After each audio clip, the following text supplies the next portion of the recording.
This is where the fun begins. Dark side of the Force is a pathway to many abilities some consider to be unnatural.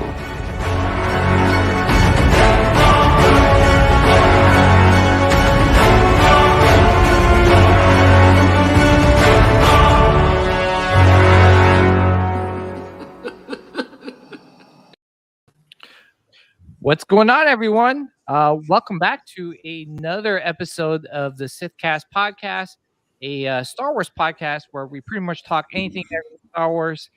We got a really, I always say that. It's like every episode, we got a really special episode tonight. Now, every episode is special, and we got special guests tonight. Unfortunately, my co-host of the podcast couldn't make it tonight because his daughter is getting married. Sean Solo won't be joining us tonight, but we wish him congratulations on his daughter's wedding, and hopefully he doesn't go too crazy because you know how it is with weddings, right? So joining me tonight, though, is a special roundtable of Sith Lordess and Sith Lords. So I hope I said that right. First, introducing. She's not she this is her second time around the channel. She's returning back. I guess she had a good time the first time, so thank goodness, because I love having her here. We got Nilda from Appetite for Collectibles. What's up, Nilda? What's up? Yeah, and another person needs no introduction. He's always a Sith Lord himself. He's the Grandmaster Sith Lord, Thor. And his nickname for tonight is Death to Kenobi. We will find you, Obi-Wan Kenobi. Whatever hole you're hiding in, we will find you. Well, I'm pretty sure we got a lot of Kenobi talk tonight. So another person who I don't know why I invited because he's wearing a Marvel shirt. Yeah. Represent. How dare you? Exactly. Dom, a.k.a. Cannoli Crusader. What's up, Dom? Thank you for hopping on the show. Thank you for having me back. I'm healthy this time. Last time I was on, I was muting myself every 10 seconds as I was coughing my lungs out. So yeah. Well, even though we bust each other's chops, the only reason why I came, the only reason why I invited you on for today's show is that you promised me that you're gonna do that trade for Darth Talon. I got it from Thor. He gave it to Thor. Yeah. How dare you? Yeah. Not only dare you selling Darth Talon, but you sold it. They make you an offer you can't refuse. Huh? That's it. See, Yeah.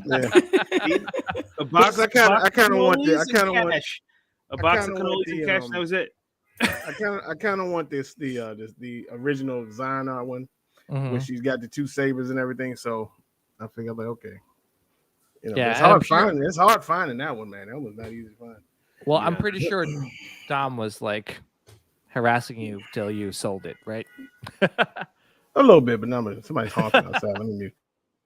Well, Dom, I wasn't too bad. Well, I was gonna say, Dom. I'm gonna trade you this trooper for that. Thank you, man, and I'll be seeing you at Tim's barbecue, so we'll do that trade there. Yeah, we can talk about it. Over some dark side ribs. Yes, that's what I'm looking forward to. Yeah, ribs, man. Yeah, Nila, you got to. Oh my gosh, Thor's ribs is like absolutely like heavenly, I was fortunate enough to take a bite out of it. That doesn't sound right, but anyway,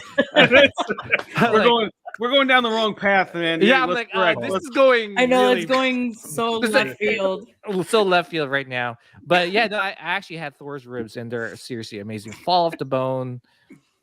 Yeah, absolutely amazing. So, and he can legit barbecue because, like, I can cook ribs. I can throw ribs on a grill, and they will be edible, right? But he knows like how to, like proper barbecue. I don't know whatever magic he does. That's like, you dark eat side, bro. That's what the dark side rib. You're like, this is what barbecue's supposed to taste like. Yeah. yeah, it's like there's obviously there's us like that cook ribs, but with Thor, it's like a science. It's an art. It's just yeah, it's just amazing. Let's just put it that way. He's got the timing like meticulously. Yeah, he's one of those scientists. He's got like, he's got it down. If you want me to make pasta or like some lasagna, I could do that. That's easy. Carbohydrates I can do. Already collecting the rubs. Got the rubs. There you go. Look at that. He's already coming in hand. Like I got the rubs. We're going Korean this year. Oh, we're going Korean. Ooh. Okay. Asajj actually got me these. Yeah, actually, I was gonna say, Nilda, have you been to New York Comic Con? No, I've never. This was the first year I've actually traveled outside of Florida to go to a convention. Mm-hmm. And I know that we were discussing about New York Comic Con and we're thinking about going this year.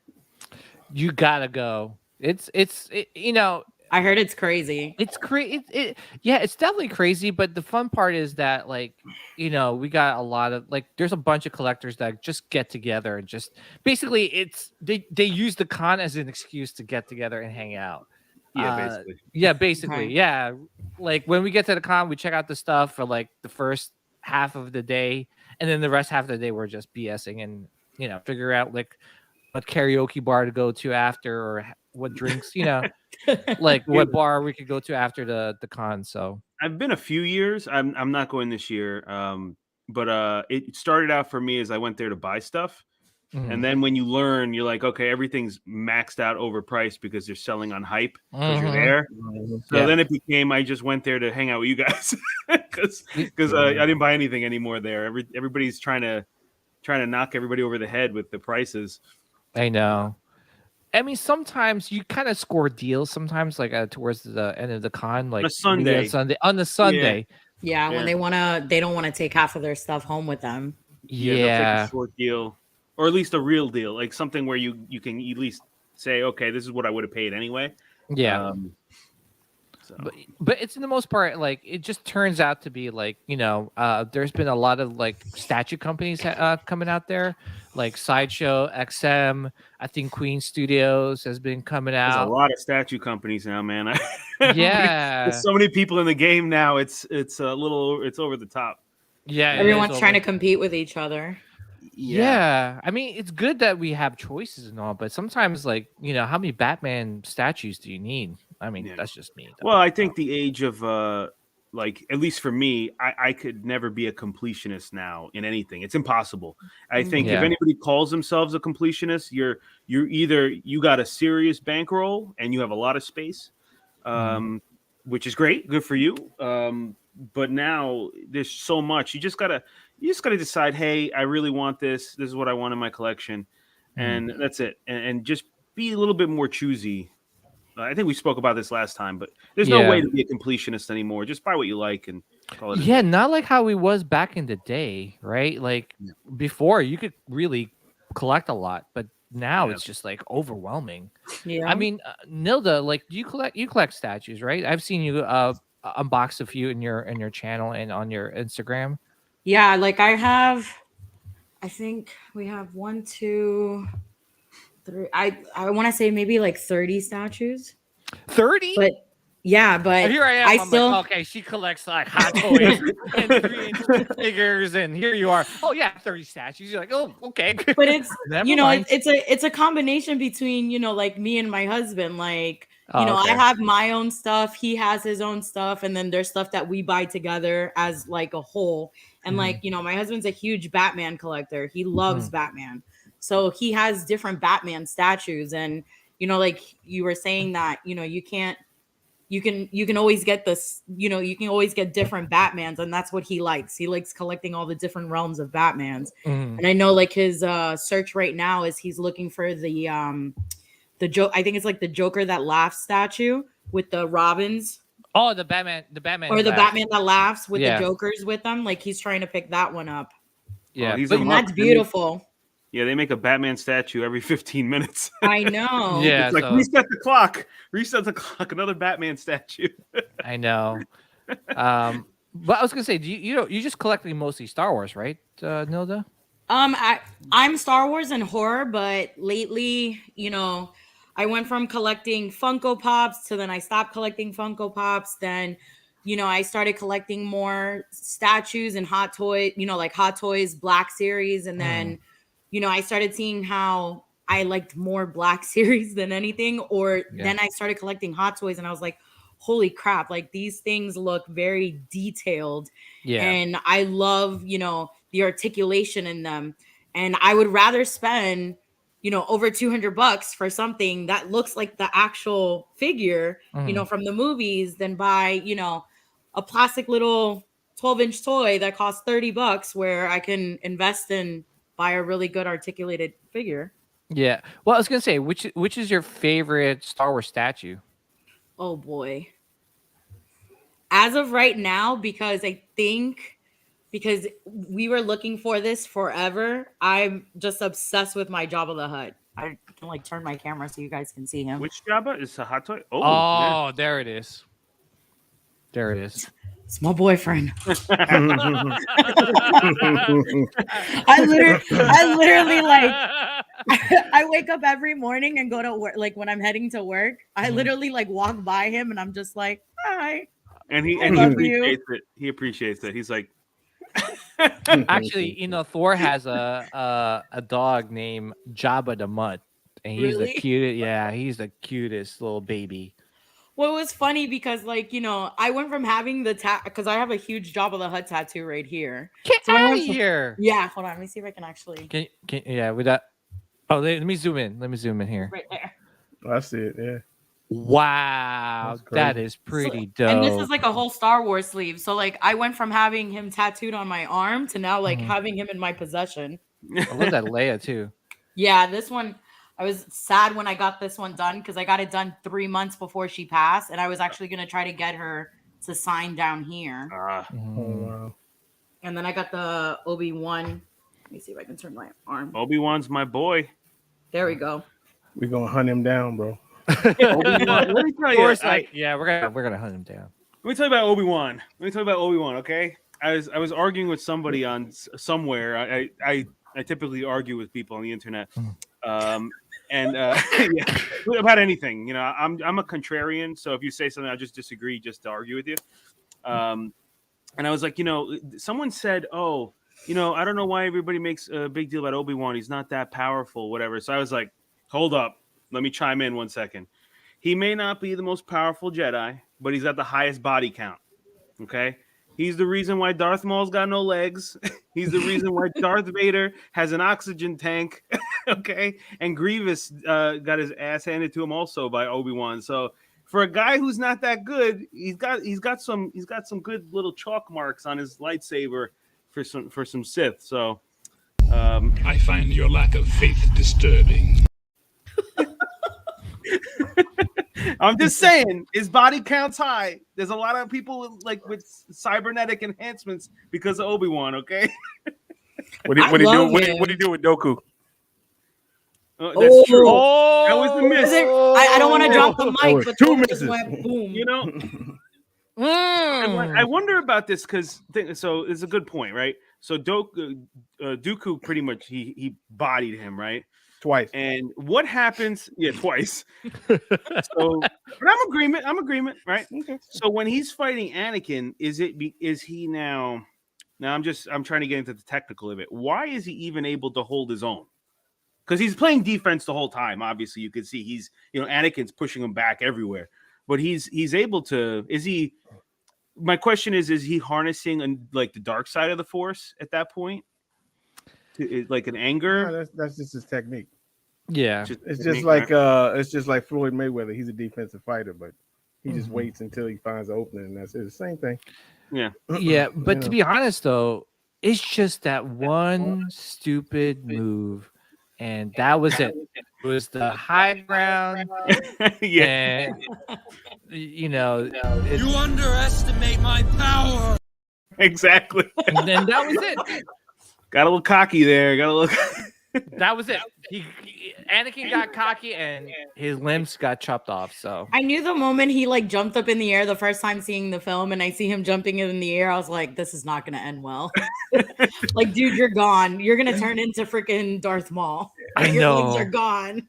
I know. And the thing is, there is like an art print that kind of showcases like how far that high ground was. It was like pretty far. Like I'm like you, and that was Anakin's cockiness, and that was because of the dark side. He got clouded by the dark side, and he thought he could like jump all that like distance to. Yeah, at the time, everyone was like, "What do you mean that?" So what Lucas should have done is like in episode 1, right, or episode 2, they should have foreshadowed that, saying like, you know, like like maybe Qui-Gon would say, you know, and there you got to understand about a lightsaber battle, you never attack if someone has the high ground. Like they should have at least thrown a little seed there. But it makes sense, dude. Like a sniper, if he got the high ground, you're gonna get sniped. You know what I'm saying? Like, yeah, it's just like a known fact. Like, you know, you're not. If someone goes up like, "Hey, dude, I'm gonna come," like you're not gonna be like, you know, it's just you gotta tell me I'm Team Obi-Wan.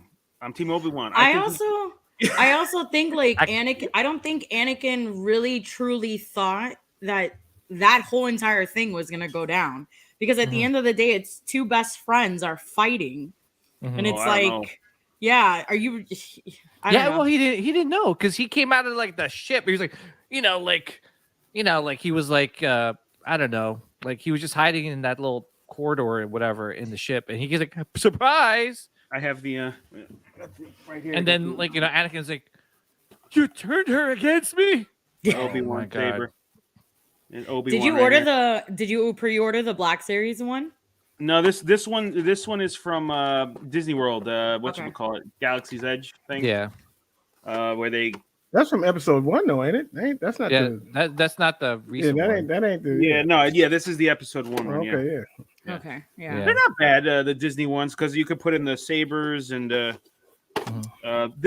my son went to build the lightsaber thing where you could put the crystal in and change the color of the saber, which is pretty cool. This one doesn't do that. But, we'll definitely get into some Kenobi talk in a bit. We're gonna jump right in and actually talk like Star Wars bounty pickups. We'll start off with Nilda. Nilda, any Star Wars bounty pickups? I picked up this bad boy. Oh, nice. The Mortar Trooper. What'd you think? Did you open it? No, I haven't opened it yet. So within the month, I've picked up 5 Hot Toys. Wow. And I did, I went apeshit crazy. I picked up the Clone Wars Darth Maul. Me and my husband picked up Rey and Old Man Luke from Sean. And then I picked up Grievous. So I had posted on Instagram, like to ask subscribers like which one would they like to see first me unbox, and everybody was like Clone Wars Maul, even though I had just done a Mythos statue unboxing for Maul. Yeah, I was gonna say you have the Mythos Maul. I know that. I have like 3 Darth Mauls. You love Darth Maul. I love Darth Maul due to the fact that I love Ray Park as an individual, because I've gotten to meet him and he is the nicest human being you'll ever meet. Like, I had that guy. Yeah, he's super cool. Like, I had him wish me a happy birthday before I even met him. And then when I got to meet him at a comic book signing in Orlando, he's one of those actors that like genuinely likes to talk to his fans. So it's not like, like a quick signing and go. He will talk to you for like 15, 20 minutes. And I got my ticket to do the signing at like 9 a.m. and I didn't get to meet him until 11 p.m. And I still had to drive home. Wow. And he was so nice that he spent about 25 minutes with, my husband and our kids.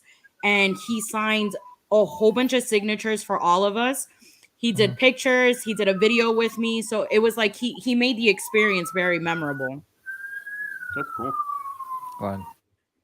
Sounds like a deep car chase. I was gonna say there's like a popo around. Yeah, I know, man. It's But yeah, overall, everybody was telling me to unbox the Clone Wars Darth Maul, but this is gonna be the next bad boy that I unbox. Okay, cool. I saw that Darth Maul. Wait, did you get it from Sideshow? Because damn, yeah, that was quick. Apparently, like from what I was speaking to a few people in the collecting group, that I guess Sideshow has been releasing some packages, and then other people haven't gotten some of them. Oh wow, yeah, I know. It's sometimes you're surprised that you get the figures and then you're like, oh, I gotta wait 3 months. And then some figures you get right away. Like I saw that, and we're gonna talk about it. That Jango Fett just got released.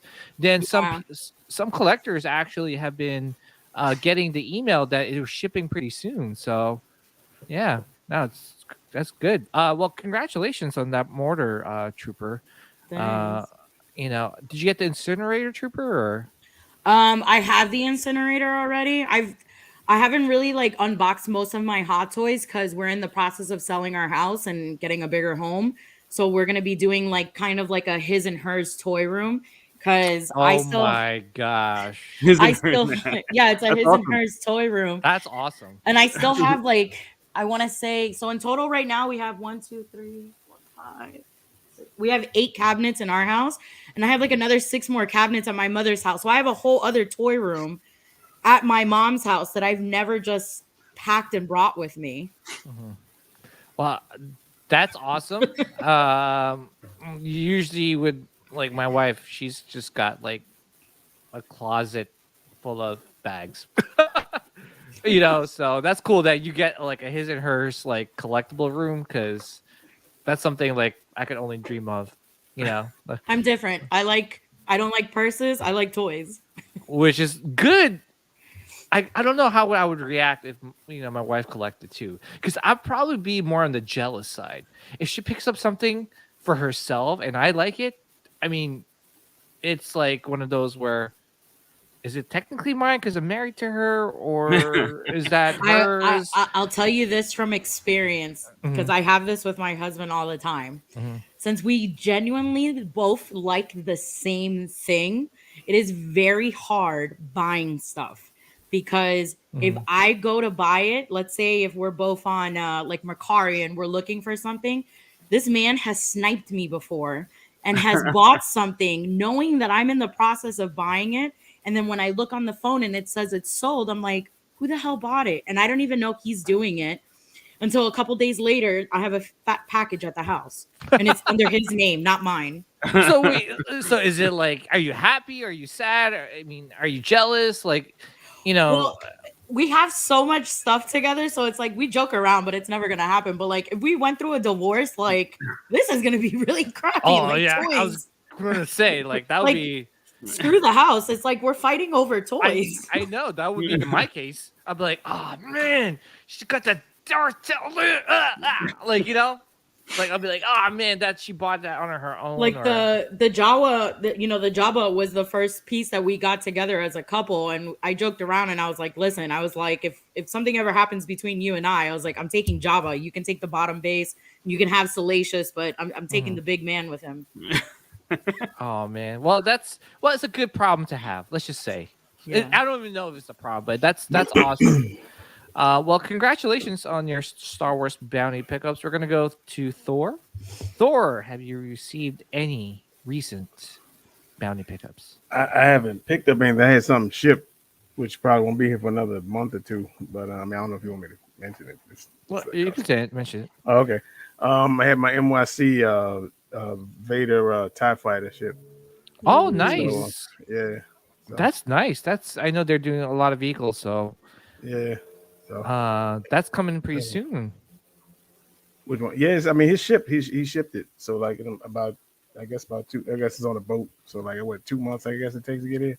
Yeah, it all depends now especially with the the delays and stuff with shipping. So, well, are you gonna do like a live unboxing, or are you gonna? Yeah, I told him I would. I can send you a.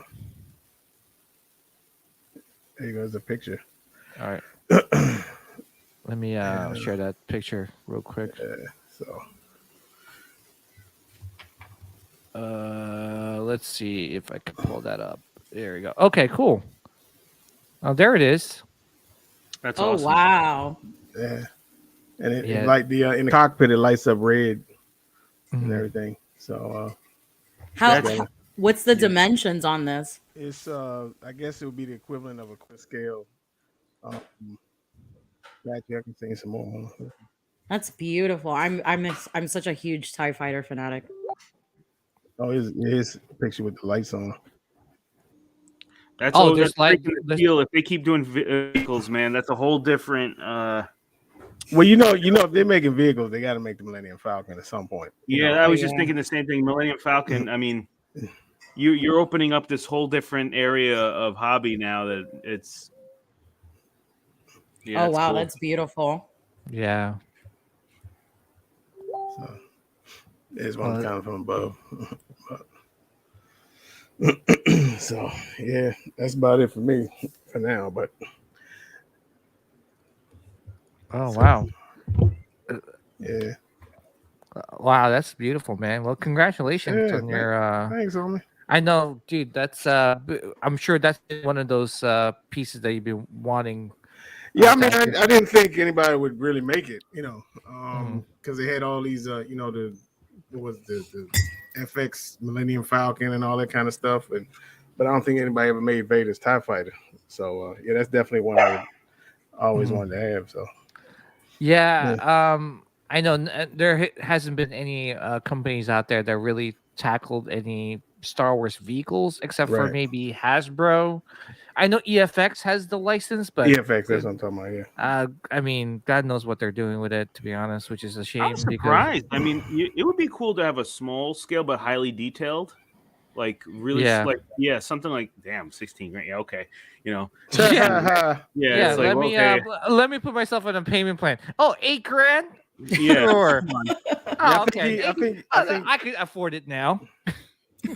I mean, the ones I know they're making the skiff that Luke was on in Return of the Jedi. They're making that. I know they're making an ATST. What else? I don't know. The Star Destroyer is pretty sick. It is sick. They might make one. They might make one eventually for a whole lot cheaper than this, I'm sure. But I'm shocked they don't do like a miniature. They're all miniature, but like a real miniature scale, high detailed model. I mean, if it was a few $100 and you could do like fleets. Imagine buying like 10 of them and doing like a little fleet, and you have the Death Star and like little, kind of like that. There was a board game that was out a few years ago from Fantasy Flight Games. They did Armada, Star Wars Armada. Yeah, they have that one. That looks, I've heard that those small models, they're okay. But if you could do like die cast, or like metal, like heavy, with that light up little guys, that would be cool. I'd be on that. Yeah, but the fact is that you have the license, and like what Sean Stone said, they don't do anything with it. If you're not going to do anything with it, give it to someone else that will do something with it. Yeah, who's buying? How many people buy a $16,000 Star Destroyer? Yeah, like seriously, like that just like narrows down to the people. Like, okay, who's your main the customers that you're focusing on? I'm sure there's a guy with one out there. Of course, his name was Elon Musk, who bought Twitter for $40 billion. Yeah, I'm sure. Listen, if there's people out there buying $900 Legos, I'm pretty sure. Yeah, this can kind of fit in someone's collection. Collection. Yeah, I mean, I wish I had that money, but whatever. All right, well, congratulations, Thor. We'll go to Dom. Yeah, I had Ahsoka come in the Sideshow premium format. She's in the case over here. The newest one, right? The Rebels version. The Rebels version. I saw her. She's beautiful. She's really. Oh yeah. I saw her. She's really nice. I also my problem is I kind of like the Rosario Dawson one also. So I don't know. Eventually, if I can maybe find her on the cheap on eBay or something later on, I might do that. What else? The only other Star Wars piece I have on order is I'm pretty sure is just I have the Darth Vader PF on order and the Grievous. Do you? Oh, nice. Yeah. So Thor, I don't have any Vader, which is like. Well, you're a Kenobi fan, so that's expected. As a Star Wars guy, he's kind of like the first guy you get. You're supposed to have a Vader. So I missed the boat on that, and I can't get the Mythos one because everybody wants a fortune for it. And this one's not bad. I kind of like the pose. I don't like the base, but I like the pose and everything. Yeah, the base is he's supposed to be standing on his fortress, I guess. Yeah, no, it looks a little Lord of the Rings-ish to me, but it's everything else beside the base, I love it. Yeah. Lord of the Rings. That's what it looks like. It looks like you're right. It does Mordor or somewhere. Yeah, like he's on Mordor. I just got a visual of what is it, Gollum? Yeah. My precious. Like that. Master must reserve his strength. So, there's my Kenobi. What the hell? Wait, Pillow. you got that too? Yeah, I got it for Christmas. My wife got it for me. Oh, okay. Dude, I can't even judge you. I bought I what is it? I bought the little baby the baby Greedo doll that they sell in the kids toy aisle. They have a baby Greedo? No. Yeah. Wait, Greedo, like Yeah, you want to see it? yeah. Okay, give me 2 seconds. Hold on. Wait, I didn't even know they make a Greedo. I would buy that too. Because they don't make any Greedo collectibles. You know what I really want? Yeah. It's, so I'm dying for a real pinball machine in my Fortress of Solitude over here. And they have Stern came out with the Mandalorian pinball game. Oh yeah, I saw that one. Oh man, I want it so bad. So I'm trying to sell some comics. I'm trying to make it a wash, like some vintage comics for it. If you want, you could sell Darth Talon to me for $500. Yeah. Yeah. That ain't gonna do it. The stupid pinball machine is like $8,000. Holy crap. Okay. Yeah. So I gotta sell a bunch of stuff if I want it. Yeah, I'm trying to look for it. Is it Stern Stern? Yeah, Stern. Yes, Stern Mandalorian. It's and the premium one, because the premium one comes with like all this other stuff. Oh wow. Yeah, dude, it's like legit. Oh, that's awesome. Greedo. Oh my God, it's baby Greedo. Oh my gosh, that's no way. No way, Nilda. Dude, I had to buy this. Oh my gosh. But they come with all these pals. Oh my gosh. I gotta get one now. Target. Guys, I'm gonna take a picture of me sleeping with the baby. I had to bring this because I know this is one of your favorite characters. Oh, you are the best. Nilda, you are That's the Sith Lord. That's the Sith Lord in the flesh. The ultimate Nilda, Sith Lord. I bow to you. I bow to you, my Sithtress. I would pay so much money for a premium format of Jar Jar Binks. Oh, me too. That's all I want. Me too. And then I would have someone make a custom hood just to make him into a Sith Lord. Thor's like, damn it. Why? Or it's like, I can't believe you guys are talking about Jar Jar. I think NYC was talking about making a Jar Jar, actually. I don't think it was Darth Jar Jar, but but I think they were talking about making a Jar Jar. Oh, Jar Jar. We'll keep you posted if they make one. Jar Jar. I would love a Jar Jar in my collection. But the fact that you got a freaking, like, no joke, you got a freaking bag, Jar Jar bag. It was funny. I stopped buying. I was gonna stop buying bags, and then they announced Loungefly announced that, and I sent it to my husband. I was like, "Do you think I should buy another bag?" And he was like, "Oh my God, do it," because he knows how I feel about Jar Jar. Me too. I love Jar Jar, and I'm probably like you and I are probably the only few that actually like Jar Jar. I know. Wow. Is that the pinball machine? Yeah, this is dope. I'm in love with this thing. Oh my goodness, man. Yeah, it's legit. Do they have Who any makes other one? Stern. Stern. So they're like one of the last real pinball companies. I've wanted one for years, and then they made this one, and I was like, shoot, man, that's like. Oh, here's the Star Wars one. Oh my gosh. Yeah, dude, I would love this in my. Oh my gosh. Wow. Yeah, it's legit. That's beautiful. Oh, that's beautiful. Oh my goodness. Your boy Matt got one, remember?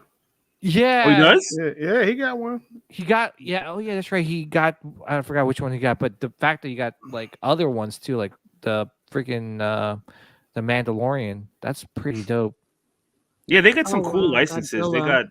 They're real, they're like legit pinball machines, so the price is the price. But it's just a cool thing, you know. I want at least one in my collection. Yeah, they got Elvira, they got all that stuff. Yeah, especially like, you know, that's a cool thing because you know they don't have arcades like they used to back in the day. So yeah, I always liked playing pinball. I always thought it was just watching all the mechanisms and everything do that stuff. It it's kind of a loss. Like I won't buy one of those 3D like screen pinball machines. That kills the whole thing. No, like the arcade one-ups. Yeah. I know it kills the feel of it. So yeah, there's actually a I want to say it's probably like 25 minutes away from my house. It's a little bit more closer to Eben the collector. Yeah. It's a lot closer to his house. It's an actual bar that it's a pinball museum, but you get to actually play it. So I think you pay like $20 and it's unlimited pinball. And they kind of have it like the Coney, like the New York Coney Island style, like park. And they have alcohol and like New Jersey style food. Yeah. Well, yeah, you got me in alcohol too. So yeah. See, I always wonder is like, man, I always wanted to like open up something like Star Wars themed, like a restaurant but I'm pretty sure with the licensors, they'll get you in that. Disney would be so far up your. I know. In like 30 seconds, there'd be lawyers at your door. I know, like. Yeah, so it's unfortunate. Don't put that on the internet. That's all I can say. I know, exactly. All right, so congratulations to all you guys for your Star Wars bounty pickups. For me, I didn't pick up anything. I'm just kind of waiting on Celebration, so I could blow all my money on that. What are you looking for? Anything you at Celebration? You're or you just going. Oh yeah, we're gonna definitely talk about it. It's some of the Celebration store apparel. Like, oh my gosh, Nilda. I don't know if you've seen it, but they're. Oh, I have friends already looking for me for the 20-year anniversary Clone Wars T-shirts. Oh yeah, I want the hoodie. There's a whole bunch of stuff I want. I know. We'll definitely talk about it in just a bit. But I'm gonna address the chat and then we'll go straight to it. But I feel like when I go to Celebration. And Disneyland is right there. I feel like I'm gonna spend a lot of money. So, Scott Berry, what's up, Scott? Thank you for tuning in. We got Bob Dylan in the house. What's up, Bob? We got Jacob Dahl. What's up, Jacob? Thank you for tuning in. We got Michael Rubino. Doctor Strange is awesome. That's my boy, Mike. How dare you, Mike? Is that your friend, or are you just saying that because? Okay. Darth Allen, someone said my trigger word. Yeah, she is my trigger word. OG fan when Star Wars was just Star Wars. Hello there. We got Flex SW77, fellow New Jerseyan. What's up, Flex? We got Bob Dylan in the house. J&D Bewitched Me. And yeah, Bob, I think I saw somewhere in Facebook land that you got J&D statue coming in. So congrats. We got Robin Bowman in the house. What's up, Robin? We got Sean Stone. What's up, Sean? Hope to meet you at Celebration. Who else is here? We got Marcel. What's up, Marcel? Yo, Marcel, what's up? When you dropping that mall print, Marcel, what's up with that? I'm waiting. I just got Marcel's. Yes. Congrats. Dude, yeah, it is so beautiful. That counts as a Star Wars bounty pickups. So yeah. I gotta get one. I didn't want to take it out of the case because I have to put on the gloves and roll it out. It's probably one of the sickest things I've owned. Oh yeah, I was gonna say he does amazing work and definitely looking forward to picking up that mall print. What's his next signature thing coming out? Do we know? I think he was trying to get Ray Park. I could be wrong. Yeah, I sent him information. So my store was supposed to try to get a signing with Ray Park, but he was booked a year out. So I have the email for the contact manager. So I gave the info to Marcel to see if maybe that'll work because the guy will write you back in an email. Yeah, for those people who don't know Marcel and his work, here it is. I gotta pick up that Vader. I know he only has like 2 left. I've been stalking his site. I really want a signature series one, but I've been definitely stalking his site for a few days. Yeah, let me change this to like this. There you go. Oh, that mall is so beautiful. Yeah, that mall is beautiful. Yeah, definitely want that mall. So, yeah, looking forward to that. Also, who else is in the chat here? I think that's it. I think I said what's up. We got Cledis in the house. What's up, Cledis? Thank you for tuning in. Dot Collector. What's up, Dot Collector? Joel Haas in the house. Yeah, I think that's it. All right. Well, let's get straight to it. Also, I do want to share someone's artwork as well. And she was kind enough, and you guys know where I'm going with this one. She was kind enough Michelle. yeah, she was kind enough to do an exclusive Darth Vader print. So please check out Michelle Nooney's artwork, aka Glossy Bees. I have mine. I have yet to open it. I kind of want to wait until I don't know. I might open it up soon. So yeah, it's a great piece. I want to frame it. So thank you to Michelle, and yeah, please check out Michelle's artwork. All right, so let's get straight into it. We'll talk about some collectibles. First up is the Mobster. Let me see if I can. Where the hell did I put Mobster? Geez, I have so many windows up here. Oh, here it is. Okay, so Hot Toys decides to bombard us a week before celebration, and yeah, they released the new Hot Toys Moff Gideon. Beautiful. That Beautiful. Portrait's right. The portrait's right. The hair. I just want to comb it. All right, so we'll go to Nilda. Besides combing it, what's your thoughts on this figure? Oh, dude, I bought it immediately. I bought it this morning. Oh, you did? Nice. Yeah, I looked at it. I was talking to Jason on Instagram about it, and literally I was like, dude, I'm so in love. And especially since I just bought my tickets to go meet him this weekend at MegaCon, I was like, I'm just gonna buy it. Oh, nice. Yeah, I think this is the best representation of Moff Gideon we're gonna get on as a collectible. I know Sideshow did one, and it was some people liked it, some people didn't.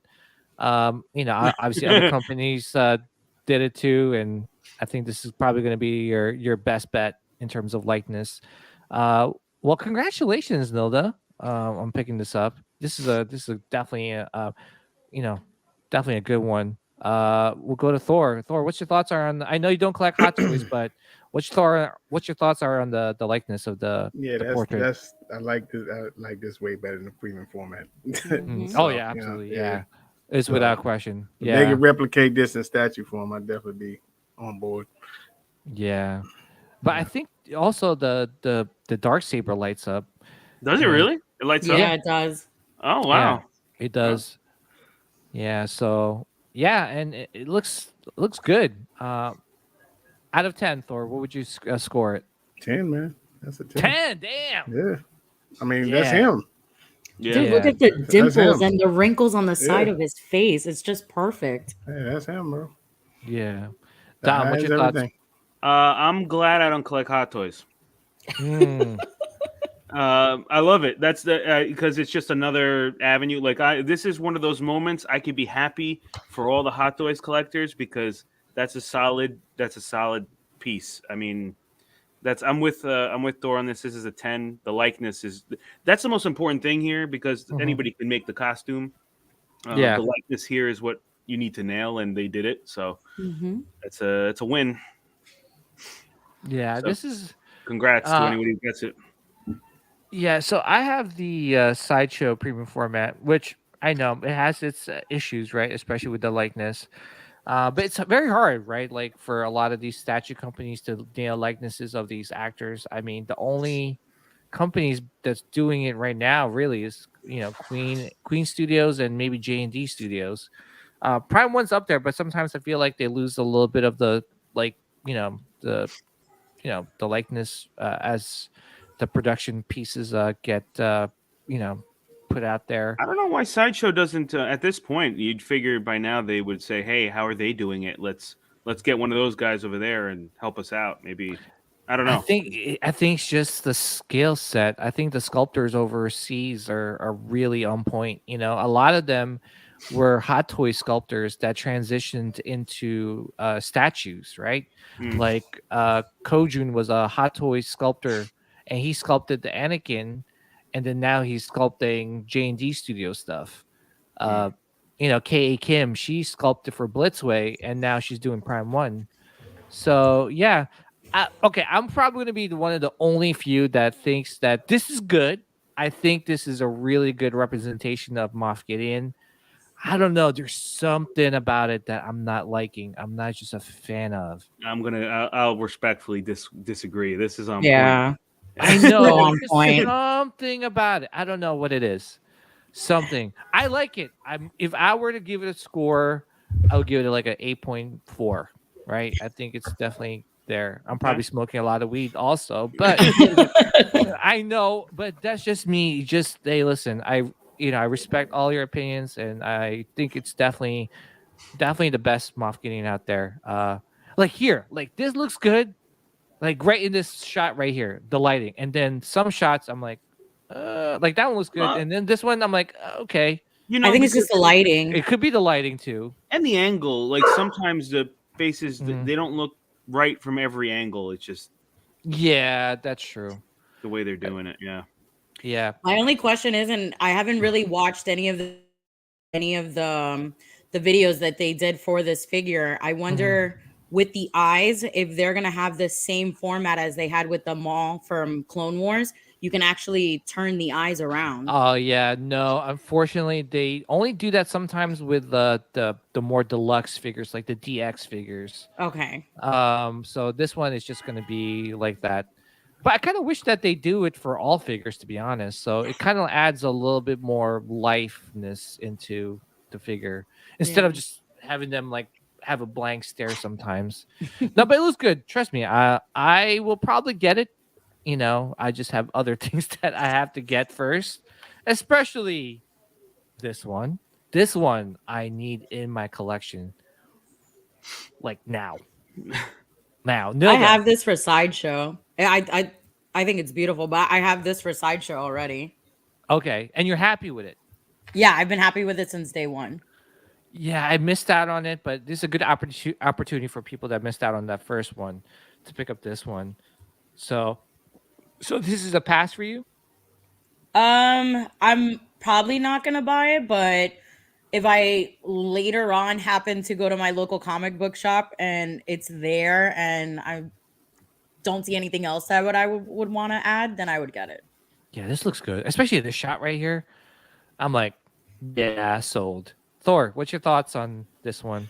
I like it with the armor. I don't know. To me, this one, the likeness looks a tinge off a little bit. You know what I mean? But I totally agree with you. The armor looks weathered and everything. Looks good. Yeah. I have the premium format of the Sideshow Premium. I was about to say that. Don't you have the premium format of this? Yeah, I love it. Shout out to Super Shimizu. She always says, I always tell him to send all his anime statues to my house or anything that's actually statue related.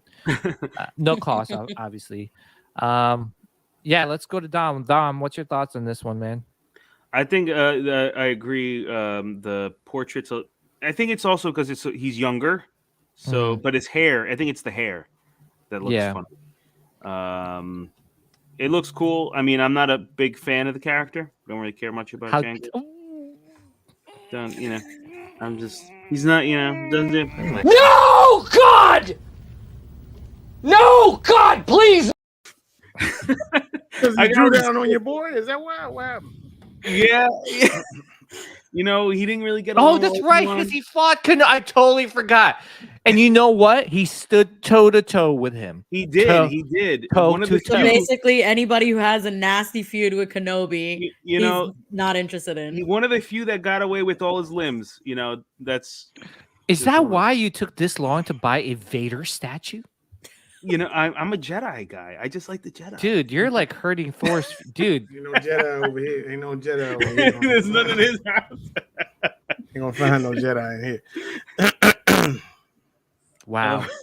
I'm noticing a pattern here. I'm like, he's like, yeah, I can't believe I haven't bought a Darth Vader in like a long time. Duh, because apparently you love Kenobi so much. Here's my first Star Wars piece ever.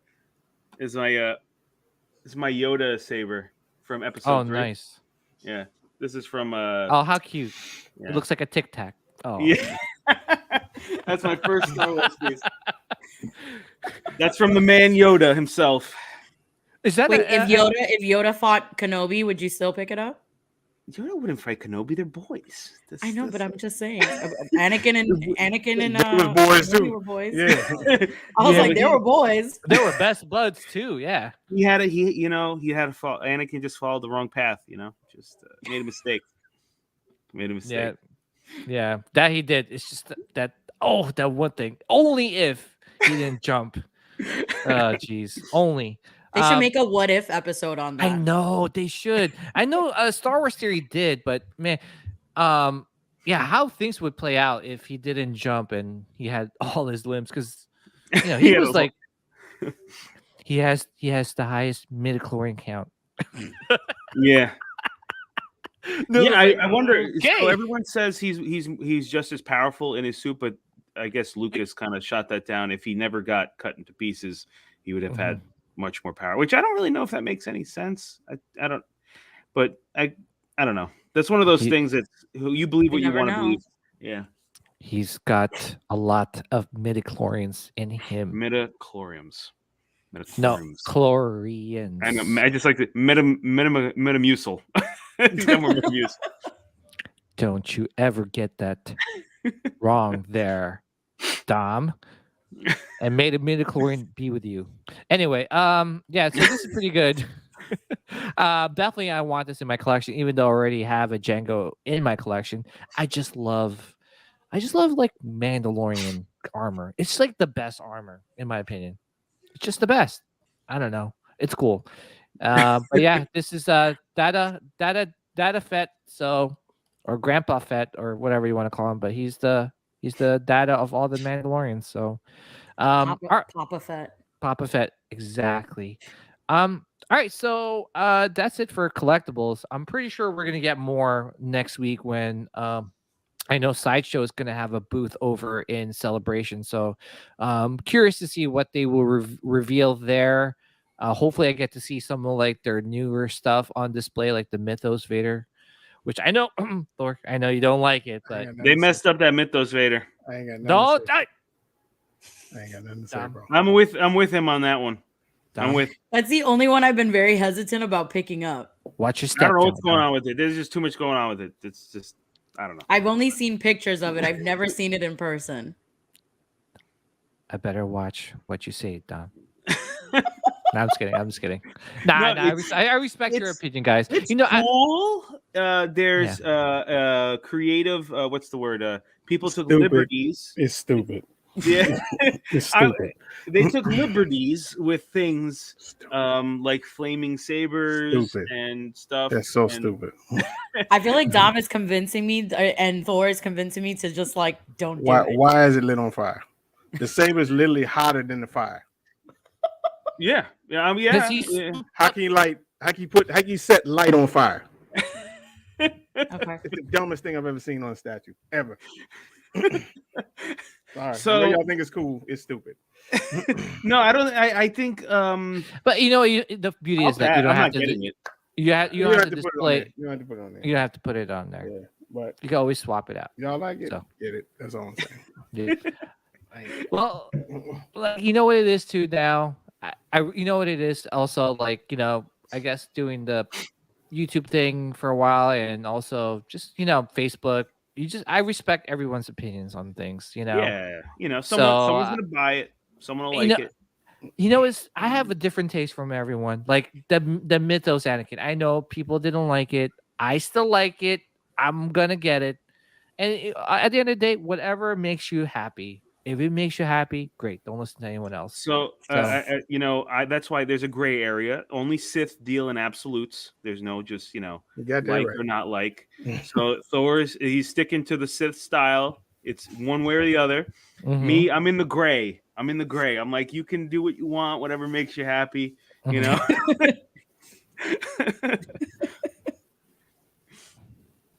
underestimate my power. Okay, Dom. Exactly. Well, for Nilda, do it. Just do it. All right. So speaking of Celebration, so we shall see what they have in store for everyone. Not only with Sideshow, but I know there's a lot more companies out there that's going to be showcasing things that they're going to be releasing. we'll start off with the merchandise from the Celebration store. So, yeah, so apparently it is, Celebration is upon us, and they have a Celebration merchandise store where they sell a lot of T-shirts and, memorabilia and logo patches and stuff. But man, they came out like, they came out with some really good like merchandise. And Nilda, you said you were like you sent the what's that called? The spy droids? What's that? Oh my God. I sent The a pro screen. droids. The pro droids. You sent them out to try and get these for you. I sent a screenshot to like 2 of my buddies because everybody knew I was going to MegaCon, and a few of my friends were like, "Hey, if there's anything that you want, let us know." So I was like, "I need this shirt, this pillow, I need this patch." Yeah. I definitely need that Ahsoka T-shirt in the bottom. Which this one? Yeah, that one. Oh yeah, that one's nice, and that's one of my favorite artists, Danny. Oh my gosh, I can't think of his name. But I think his name on Instagram is Danny Art. I want this Anakin Anaheim T-shirt. Just because I'm a big Anakin fan. Look at this Darth Vader one. That's pretty cool. Yeah, it's pretty sick. That one. I know Gabe has the one on the far left, the gray one that has Vader. That one right there. Yeah, that one. I think they were able to sell that a little earlier.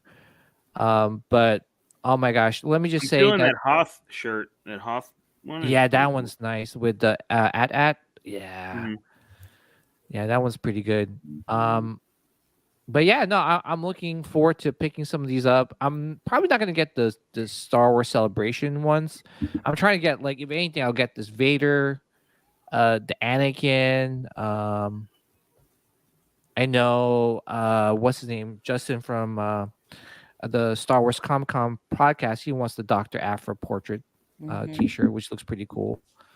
Thor, you see anything here that you like? Oh, a lot of it's cool, but I couldn't fit my elbow on most of this stuff, so I ain't even gonna worry about it. Dom, anything that you like here? I like this. I want this one. I want this so bad. Thing. Oh my goodness! And I want the T-shirt next to it on the left. I know where Dom wants. He wants this one. No, that's awesome. The Visible Confusion T-shirt. Yeah, I like that. That's cool. Let's in the hat. Well, the hat now. I want this Anakin one. I don't like sand. Multiple choice. I wish I could zoom in on this one. How come? I don't know why I can't zoom in. But yeah, that looks pretty good. They got Dex's Diner staff T-shirt, which is pretty cool. They really did a good job with these, man. Really, very, artistic and thinking outside the box. Like these cups, these mugs, these shirts. I like this. I love the Spirit jerseys. Yeah. Oh yeah. I own so many of them from Disney. Flip flops. I don't like sand. Oh come on. Who does not want that? Oh my gosh. That's funny. I don't like sand. Towel. Oh my gosh. This is where I'm gonna go broke. I'm gonna be in that merchandise store, going crazy. I definitely want the trucker hat. So, what else is here? Legacy Saga. Man, they got a ton of shirts. Jeez, they went really. We know what you want. That's awesome, dude. You got to get me that when you go. I want that. I think they went all out. I think they went all out this year due to the fact that with COVID and everything, they wanted to make like a big, Yo, absolutely. I want that Obi-Wan Hello There shirt, a large. Thank you. I'll Venmo you. No, don't need to Venmo me. You know what to do. Darth Talon, thank you so much. Yeah, no. Oh, look at this Phantom Menace one. Oh my goodness. This is just. Oh, I love that they have the Mexican bootleg name on the bottom. Which one? The La Guerra. Yeah. I have a few of those comics. Yeah. Oh, but look at this. Revenge of the Sith, Grievous, Attack. Oh my gosh, guys. Wow, that Grievous shirt is beautiful. Italian Star Wars poster shirt? I mean, what are they doing? They just going nuts, huh? Yeah. Yeah, they just want your money. Like bad. Yeah, I think that's what it is right now. They're hurting. They're like, yo, we got to make a ton of t-shirts. We gotta make everything. My wife wants the Bo-Katan ladies tank top, so I gotta get that for her. Star Wars is for everyone. That's pretty cool. Do they have any Ventress shirts? I gotta get a size. Some. Let's see. Ventress, yeah. I'm shocked if they don't.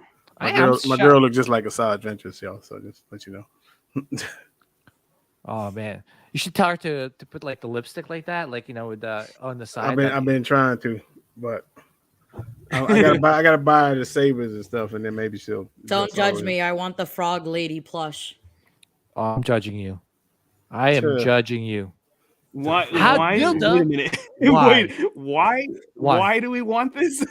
Why did I get this? Yeah, I just want it. I know. Well, actually, I Frog Lady was popular.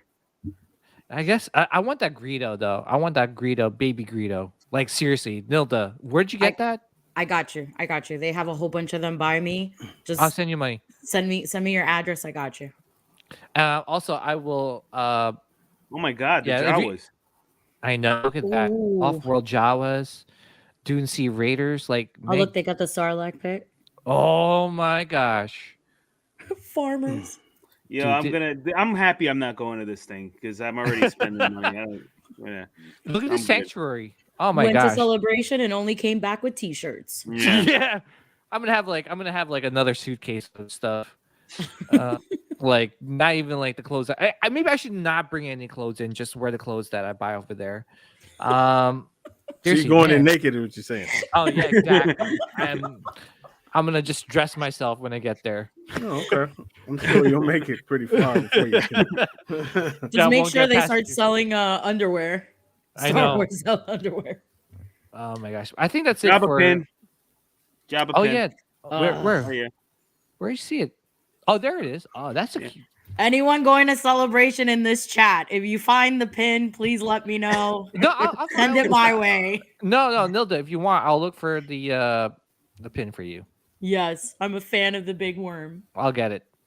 What's up, big worm? I mean, big worm. Yeah, what's up, big worm? Wow, Palpatine one too. That's pretty cool. Yeah. Oh wow, they have Plo Koon. Mm-hmm. That's pretty dope. See, I just hope that like you could actually buy it in the store because last time I went to Celebration, they did like a scavenger hunt. Like they were spreading all the pins all throughout like the vendors. So that's annoying. It's so annoying and like dude, like can you just not like go around like whole pins? Can you just put it in one store? But oh my gosh, yeah, there's so many good stuff here, man. They really like went crazy. And oh, look at Thor, that. You were saying that your wife looks like Asajj Ventress? Yeah, if you want me to send you a picture, I can. my husband looks like old Captain Rex. Nice. We've actually we actually put it on my Instagram story last night, seeing if everybody agrees that he should play Captain Rex for Halloween, and everybody was like, yes. Oh we got somehow find a way to send these pictures to each other so you can determine if she look like a Asajj Ventress. Well, she's on Instagram. She's on Instagram. Appetite for Collectibles. Oh, okay, hold on. Don't let me stop the show. Keep going. No. Oh, by the way, look at this one. Floating Rock Force Training Kit. Like, what is this kit about? Right? Floating rocks? Yeah, like is this a real thing? Like what the heck? Like is this gonna show me how to actually make rocks like, float? Yeah, like oh look at this. They got like Ahsoka t-shirts, the logo. So I'm sure this one's gonna go pretty quick.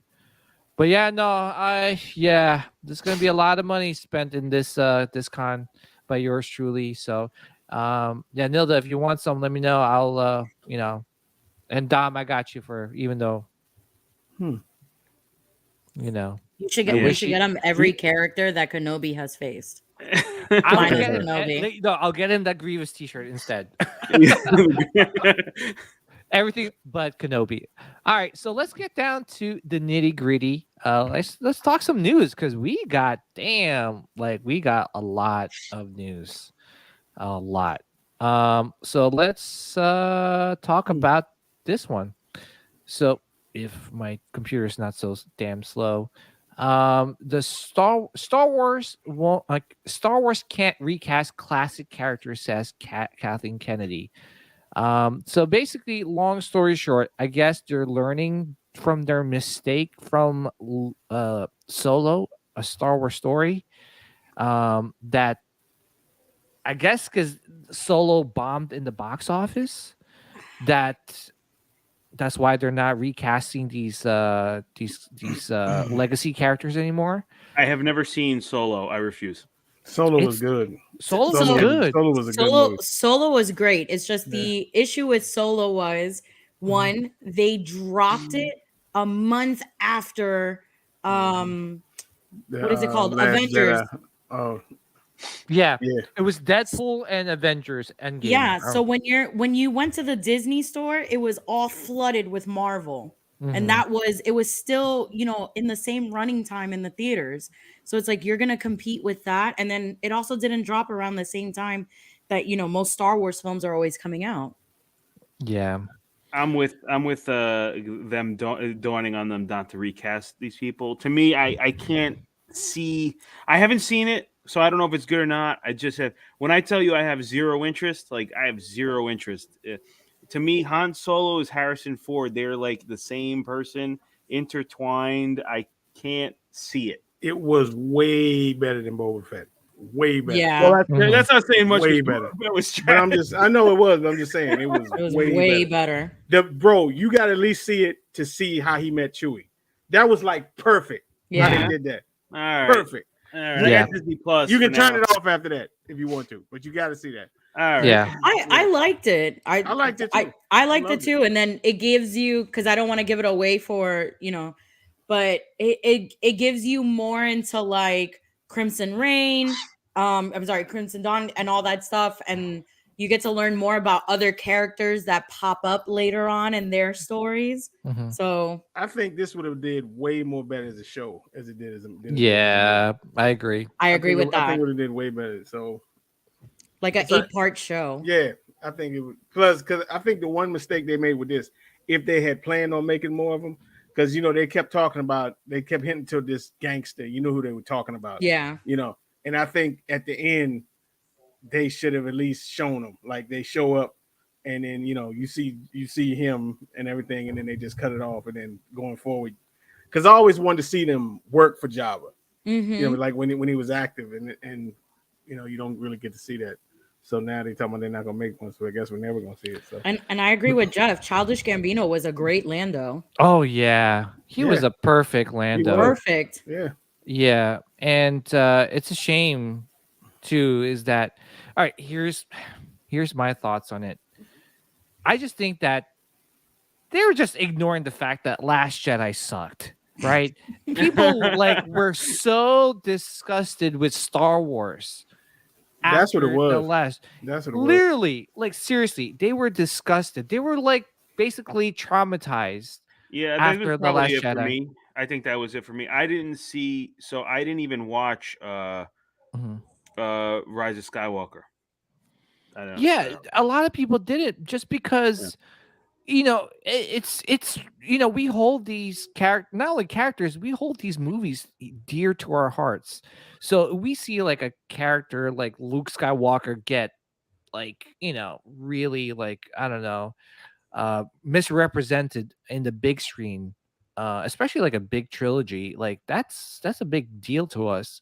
And the fact is that it really pissed off a lot of people, and that's probably why there was a thing called let's banning Solo. They were trying to get people to make the Solo movie flop because of The Last Jedi. That was their retaliation for The Last Jedi. But it's just kind of unfortunate because the main point was to make Disney realize that, dude, don't mess with our characters, but not realizing that Solo was a good movie. It's just that it followed a whole bunch of stuff. The Last Jedi, Endgame around the same month, Deadpool 2 around the same month. So, yeah, it's just it's unfortunate. And I guess moving forward, they won't recast any of these legacy characters, including Solo. I'm cool with that. I'm cool with it too. Yeah. Just unfortunately, because I kind of wish they just finished it. Like, because it left the movie left it open ended. It left open ended so that you kind of want to see like, okay, well, they're gonna do another one, and this time he's gonna meet Jabba the Hutt, right? And spoiler alert, sorry, Dom, he doesn't meet Jabba the Hutt here. Yeah, no, that's cool. I mean, yeah, I see Marcel in the comments, and I'm with Marcel. Me and him are on the same page on this. Star Wars was carried by the fans for decades, and Disney basically just said, we're buying this. It's not a, I think Star Wars was a passion project for Lucas. Yeah. And in order for a passion project to be good, it still needs to be a passion project. But it can't be a passion project if it's some large corporation kind of, meat grinding it into like, consume this. We're going to just throw you Star Wars and we don't really know what we're doing. And we're just going to keep, Star Wars, Star Wars, Star Wars. And that's what you get. So, yeah. Yeah. But, it's just, unfortunate. I really loved, not Danny Glover, Donald Glover. Donald Glover. I always get those two because it's Danny and Donald. Yeah. So, Danny Glover, I really liked him as Lando, and I kind of wish that, we get to explore, like, maybe have another movie, like a Lando movie, like a, they're supposed to be making a Lando show, aren't they? Yeah. I guess not, because they said that they're not recasting. That's crazy. Yeah, I know. I really want. Lando show. I thought so too, but I guess not anymore. Because they said they won't recast, any of the. Because I'm gonna tell you, with him, if you close your eyes and just listen to him talk, you swear to God that was Billy D. Williams. Yes. You would swear to God that was him. Yes. Yeah. All he needed to do was hold a bottle of Colt 45. Yeah. He did a great job, and it's unfortunate, and I really like Solo as a movie. I mean, there's some, especially with the droid thing, the droid love. I was like, oh, this is like weird. But besides that, I thought that was. I heard about that. Yeah. Besides that, I thought it was a good, a good movie. All right, so there are more news. So I guess Vanity Fair, they are they're trying to promote a lot of the Star Wars shows that's upcoming, including Kenobi and Andor. So they did a cover shoot, and I kind of want to just share this and get your thoughts on this shoot. So it looks like, it's cool to see all these characters all in the same like venue, right? You got Ahsoka, Kathleen Kennedy. You got oh, look at this. So you put on, yeah. I cried watching this whole Vanity Fair thing. I've been going to Publix every day since they announced it, looking for the magazine. Oh yeah, me too. So is it out yet or no? It's just no, it's not out yet. It's the June issue. Yeah, it's the June issue. Like I just picked up the cover with Ewan McGregor. Yes. So I picked that one up, but I'm waiting for Vanity Fair to drop. I agree with Marcel on this one. Yeah, Marcel, she's Teflon, bro. I think she's got something on like Mickey Mouse. She's Teflon. she could burn Magic Kingdom down to the ground and still have a job. Or she probably has something over George Lucas. She's got to. She's got something. She's got. Yeah, I agree. She's like Capone. Like she's got dirt on everybody. I don't know. You take her down. You take down the whole Lucasfilm empire. But how cool is this that you get to see Hayden? Like he looks so happy, guys. Like the fact that he didn't think that he would continue his story as Anakin or Vader ever, right? Like he thought he was done. But the fact is that he's back, and he's not only going to be in Kenobi, but apparently he's going to be in like Ahsoka. Because I think Rosario Dawson said something about in her Twitter that Disney was like, yeah, you should take that down, right? It was kind of teasing like, Hayden Christensen coming back as Anakin or Vader. So they were like, okay, yeah, take that down. That was not supposed to be revealed. But yeah, I watch a lot of their interviews, and a lot of them are like very happy that they have the Void or whatever was that called? That big screen. What do they call it? That's that new cinematic tool they use for like Mandalorian stuff. I forget what it's called. Yeah, I'm calling it the Void, but it's called something else. It's pretty cool, man. They can just make they don't need to rely on CGI. It's just kind of a badass 3 like dome that does whatever you want to look like you're on Mars. Panoramic dome. Yeah. It's cool. Yeah, and it's like it helps the actors. Like, I was listening to the interview with Ewan McGregor, and he was like, "Yeah, it helped me like be immersed in the scene as opposed to seeing like blue screen and green screen, and like puppets and like tennis balls and stuff like that." So, here is a shot of Andor and Mon Mothma. Thor, what's your thoughts on the Andor show and Mon Mothma here? I'm looking forward to it. I think this is going to be like a Star Wars espionage kind of show. You know what I mean? Like intelligence. I guess like if there was like a CIA or something in the world of Star Wars, I think this is what it's going to be. Yeah. So I'm looking forward to it. There's going to be something different. They're starting to put layers into it. Yeah. You're seeing other parts of the war and stuff that you never thought you'd see. So I think it's good. You know what's crazy? Did you guys know that it was supposed to be a 5-season show, but they brought it down to 3 seasons? But the fact is that they're really banking on Andor like doing so well that they have 3 seasons, right? Isn't that crazy? Like Book of Boba is only 1, right? And Kenobi, that we know of, right? Yeah. They better not come out with another one. It was terrible. Yeah. If anything, I say to redeem Boba, like have him show up as a cameo in like the Mandalorian. Have him kick butt and close the book on that. Like no more. If they're going to bring back characters just to make them look bad, don't bring them back. That's just my. I'm just like sometimes I'm shocked at the level of fail that they could pump out. Like something like Book of Boba. Like, damn. You failed hard. you went out of your way and failed. Yeah, but I thought they were going to redeem themselves in the finale, and it just kept going. Yeah.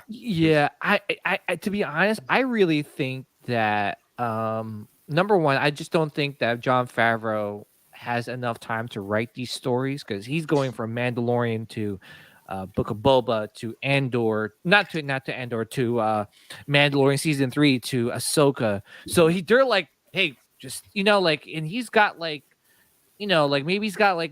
4 episodes worth of content or writing content.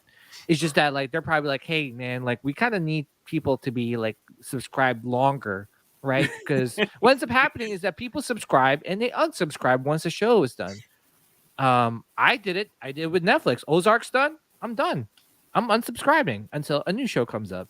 So I think that's why they're trying to keep subscribers subscribed by asking like some of these producers and writers to kind of make more than 4 episodes, right? Like 6 or because to be honest, it was like, was it 6 or 7 episodes?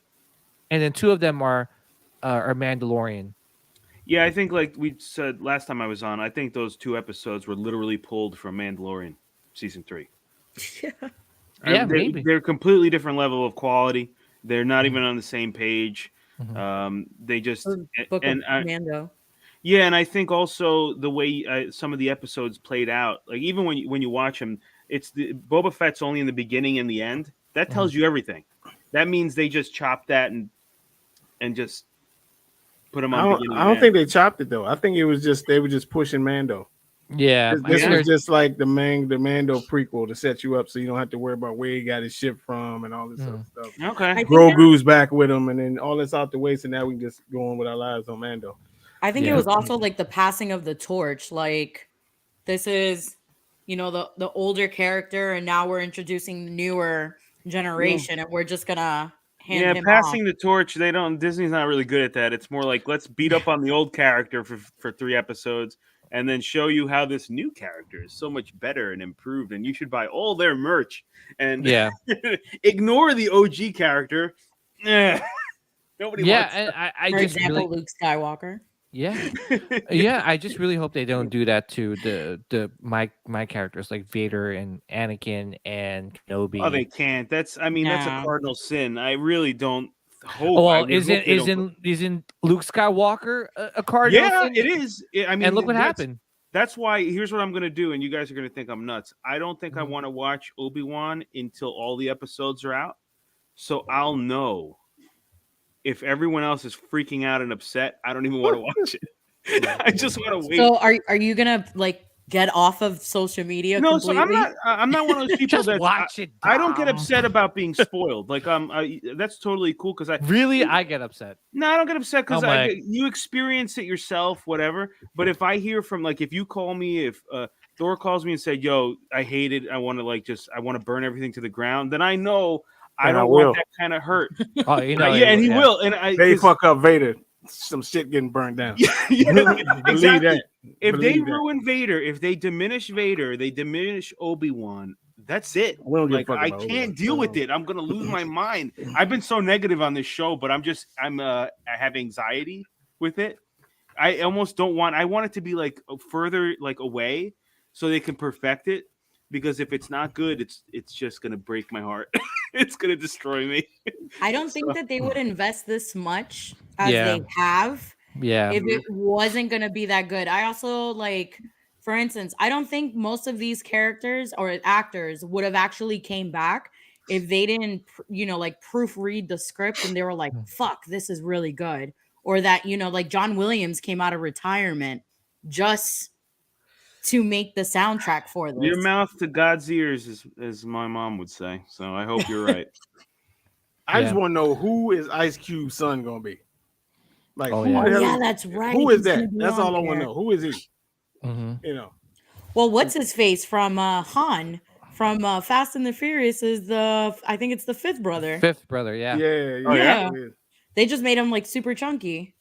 Yeah. Oh, that's it. Wow. Okay. Yeah. Yeah, it's Han from Fast and the Furious. Huh. It's all about the family.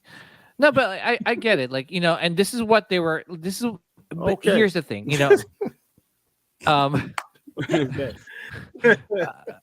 thing is that I think that the idea was right because this is Jon Favreau talking about the Book of Boba was inspired by The Godfather, right? He kind of wanted Boba to be Don Corleone, right?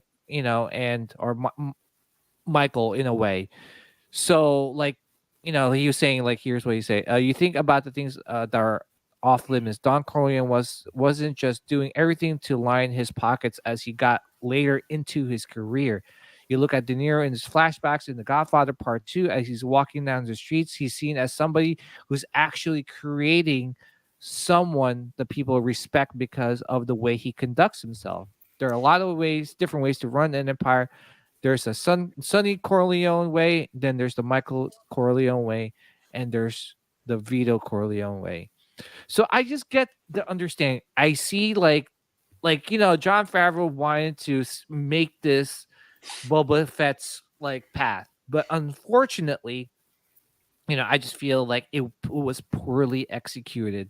There was a lot of things that really gave people a bad taste in their mouths, especially the Mos Vespa scene. And to be honest, after people really raved about that episode from The Mandalorian where Boba kicked butt, that was Robert Rodriguez that directed that episode. So who would have thought that same person could direct some of these poorly directed episodes or poorly, created episodes. So I don't know. What do you think, Nilda? Do you think Robert Rodriguez should take a big blame for the way Book of Boba played out, or do you think that they all should take a blame? Probably majority should be Robert Rodriguez because the Bryce Dallas Howard episodes were fantastic, but I'm biased. I love her as a director, and she's learned very well from her father. Yeah, but I agree. I just didn't, I love Robert Rodriguez. It was funny. I was actually watching Planet Terror last night, the Grindhouse movies that he's made. And I don't know why I'm such a sucker for shitty horror films. It's my cup of tea. It's what gets me through the night. But I just didn't foresee him being, a director for Star Wars, if that makes any sense.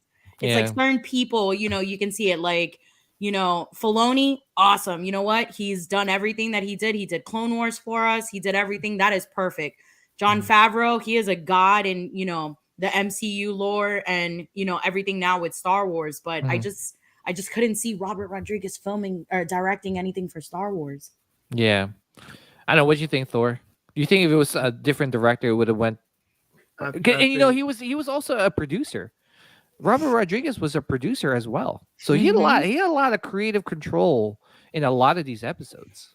Yeah, like I said, I think he just did what they gave him, and they trying to push Mando season 3 because that's their money maker now. That's pretty much the franchise at the moment, and they using this as a springboard. So it really wasn't about Boba. It was just like, okay, let's get this. This is how That's how he gets Grogu back. This is how it just they get all that out the way, so you ain't got to waste time in the 3rd season with all that, like all these questions that need to be answered and everything. So no, that's a good point. I honestly don't think it was him, because the episode with Boba and Mandalorian was great. Yeah, you know, and then you get this and like, what the hell happened? You know, he's a sucker all of a sudden. Yeah, you know what I mean. So sucker, and just the writing and the acting was like off. It just felt like it felt amateurish. Except the Mando episodes were excellent, but I think Thor's right.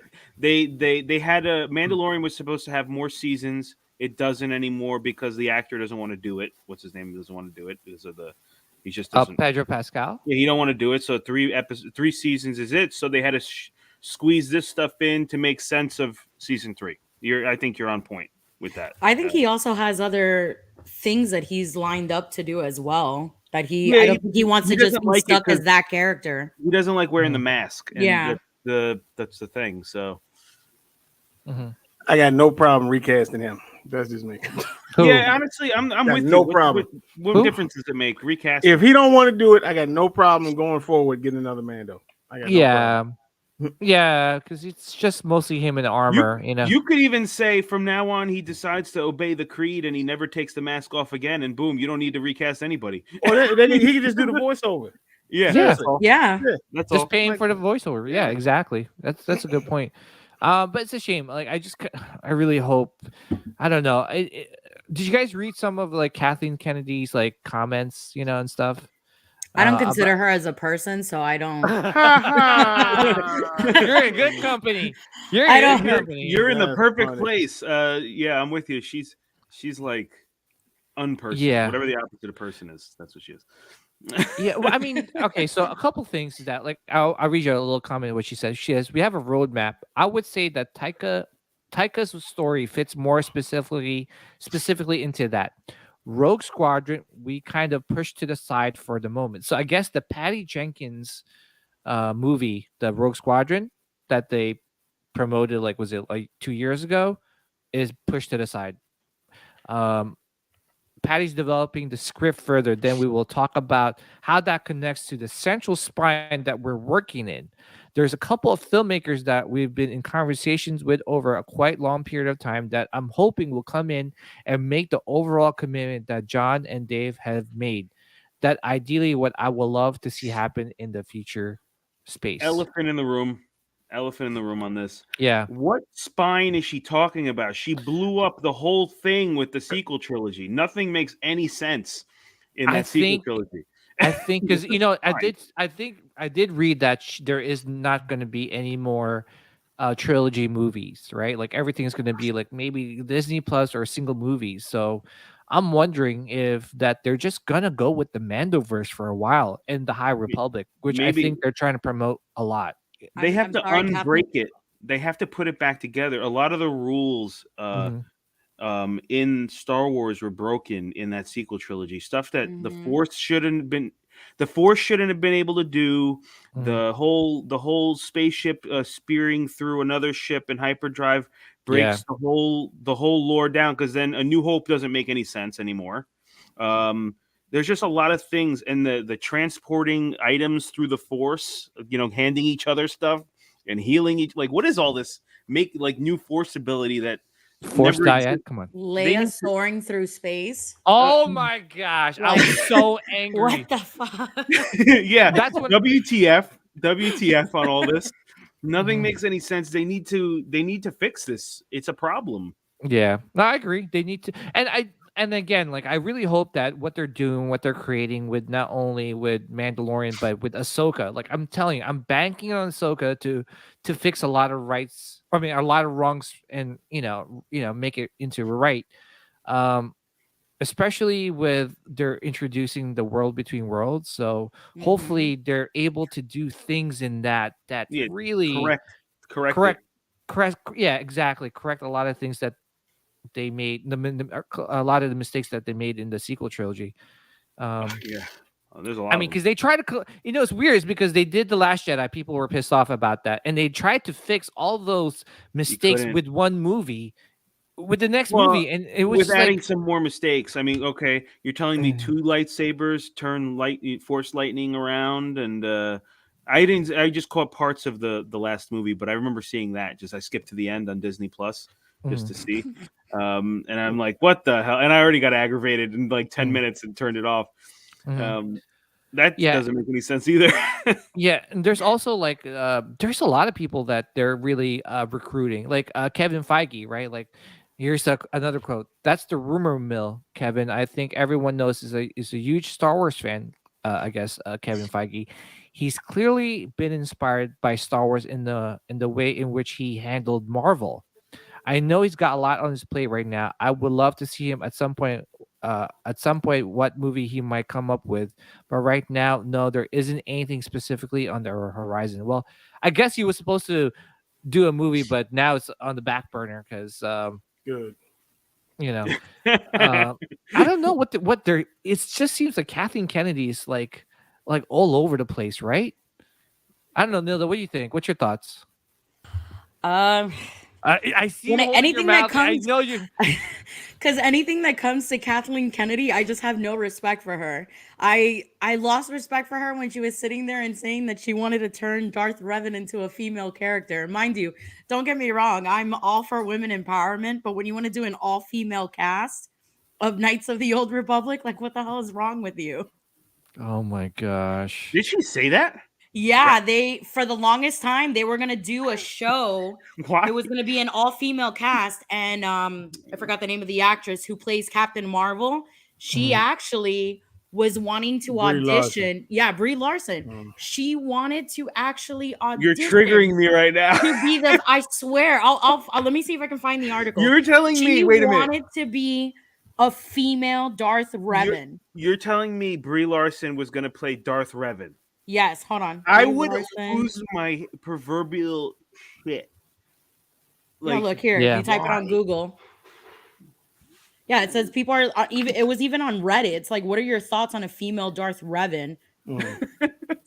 Yo, Thor is like he's like visibly upset. I think Thor's like, I'm never coming back. Yeah. And she literally was like adamant about it. She was doing interviews about it. And in my mind, I'm like, lady, just shut the F up. Yeah, like, but here's the crazy part. Like, Star Wars has a hugely diverse cast of characters. There are female Sith. We do not. Yeah, which is great. We do not need to switch people. Hello. Yeah, no, she can't play Darth. Don't ruin Darth Talon. No, but I'm just saying that there's. I got Darth Talon covered. I think Sophia Boutella should be. Ooh. The chick that played the mummy. Yes. And she was in a Star Trek movie. Yes. Yes. Sophia Boutella should be Darth Talon. Easy. Okay, yeah. I'm down. Yeah, look here. Let me see if you can see it on my phone. Drugs. But wait, let me. No, drugs. As Darth Revan. Oh my gosh, I would throw. I'm throwing up right now. Drugs. And that's what they wanted to do. They wanted to do a whole cast of just female actors and actresses, and they were all going to play different male characters. I think someone. They need to. Star Wars Addict said, I think she just throws it out there to screw with us. I think you're right. I think she just finds, like, how can I just piss off the fan base right now? What can I do to just aggravate everybody? And I'm going to do that. There's always some truth in legends. So yeah, you might actually have this shit in mind.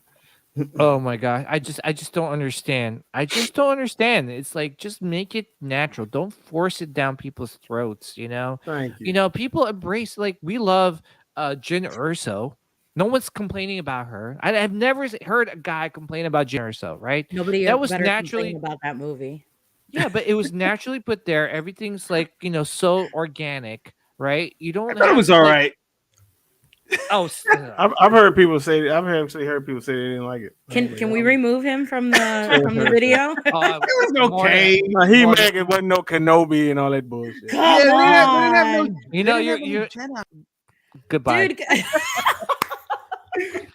Kenobi fan. It was haven't bought a Darth Vader statue in a long time. Thinks Rogue One is okay. Yeah, that's all right. It wasn't. So I like the end. I think that was the price of admission when Vader chops everybody up. That was pretty cool. Oh, you thought that was cool, eh? I did. I did think it was cool. I think it was cool. It's a throw, like just like when Luke the elevator scene, like the Luke elevator scene. That's all badass. That's all badass. I think some of the action was pretty good. The only character that annoyed me was the guy who kept talking about the Force. What did he say? The Force is me. No, Chirrut Imwe. I am the Force. The Force. Chirrut was dope. Yeah. Chirrut whooping people with a stick. Were you? Yeah. What ganja were you on when you watched? I didn't care for that. I love K2SO. Oh yeah, he got on my nerves. He did. Really? Yeah, I like K2SO. Yeah, I love K2SO. Well, I saw a life-size K2SO when we were in Tennessee, and the whole entire time I kept saying to my husband, I was like, "How can we get this on the plane?" That thing is huge. Yeah, huge. That's what. Anyway, that's what she said. Yes. First of all, let's get back to the video. Mon Mothma, Humana. Whoa, she's kind of cute. Anyway, sorry. Those were the memes going around today. Yeah, I was like, wait, she's very, very pretty. She's the ultimate Sith Lord. Oh my gosh, she is.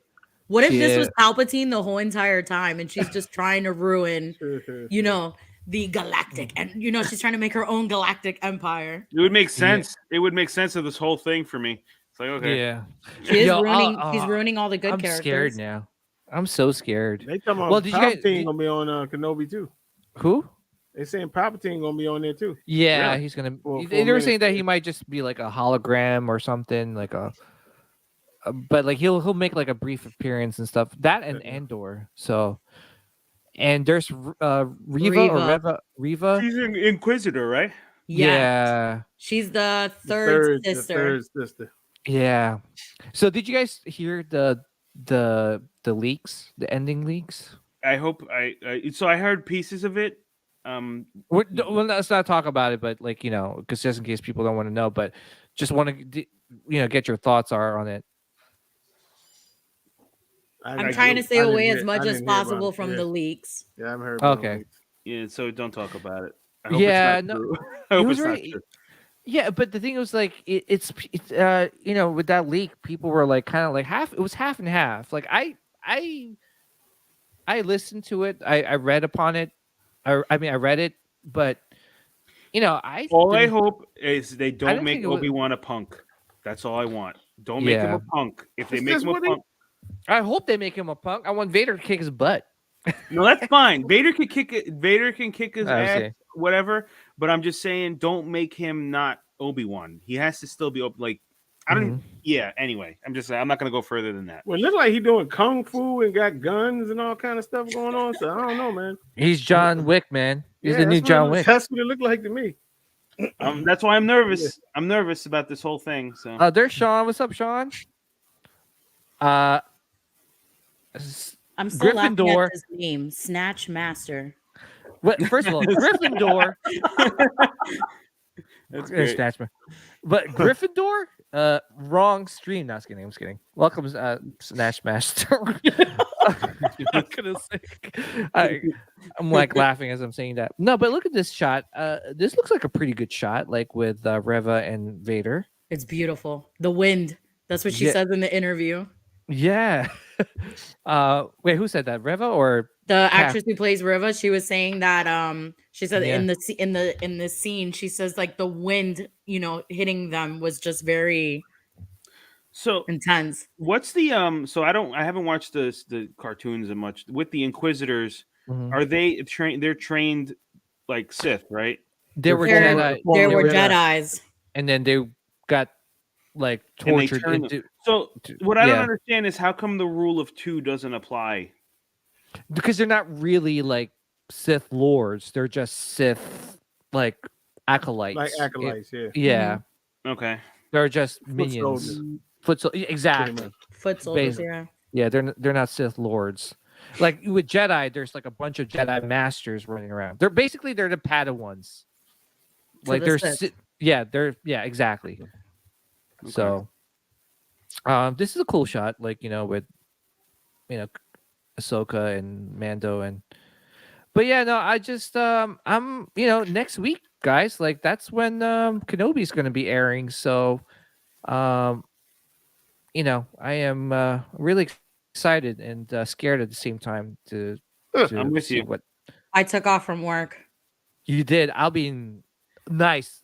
That's what I would have been doing, to be honest. So what's the deal? They're going to release it one episode a week? Is that what they're doing? No, it's the first one. The 27th is 2. Is it really?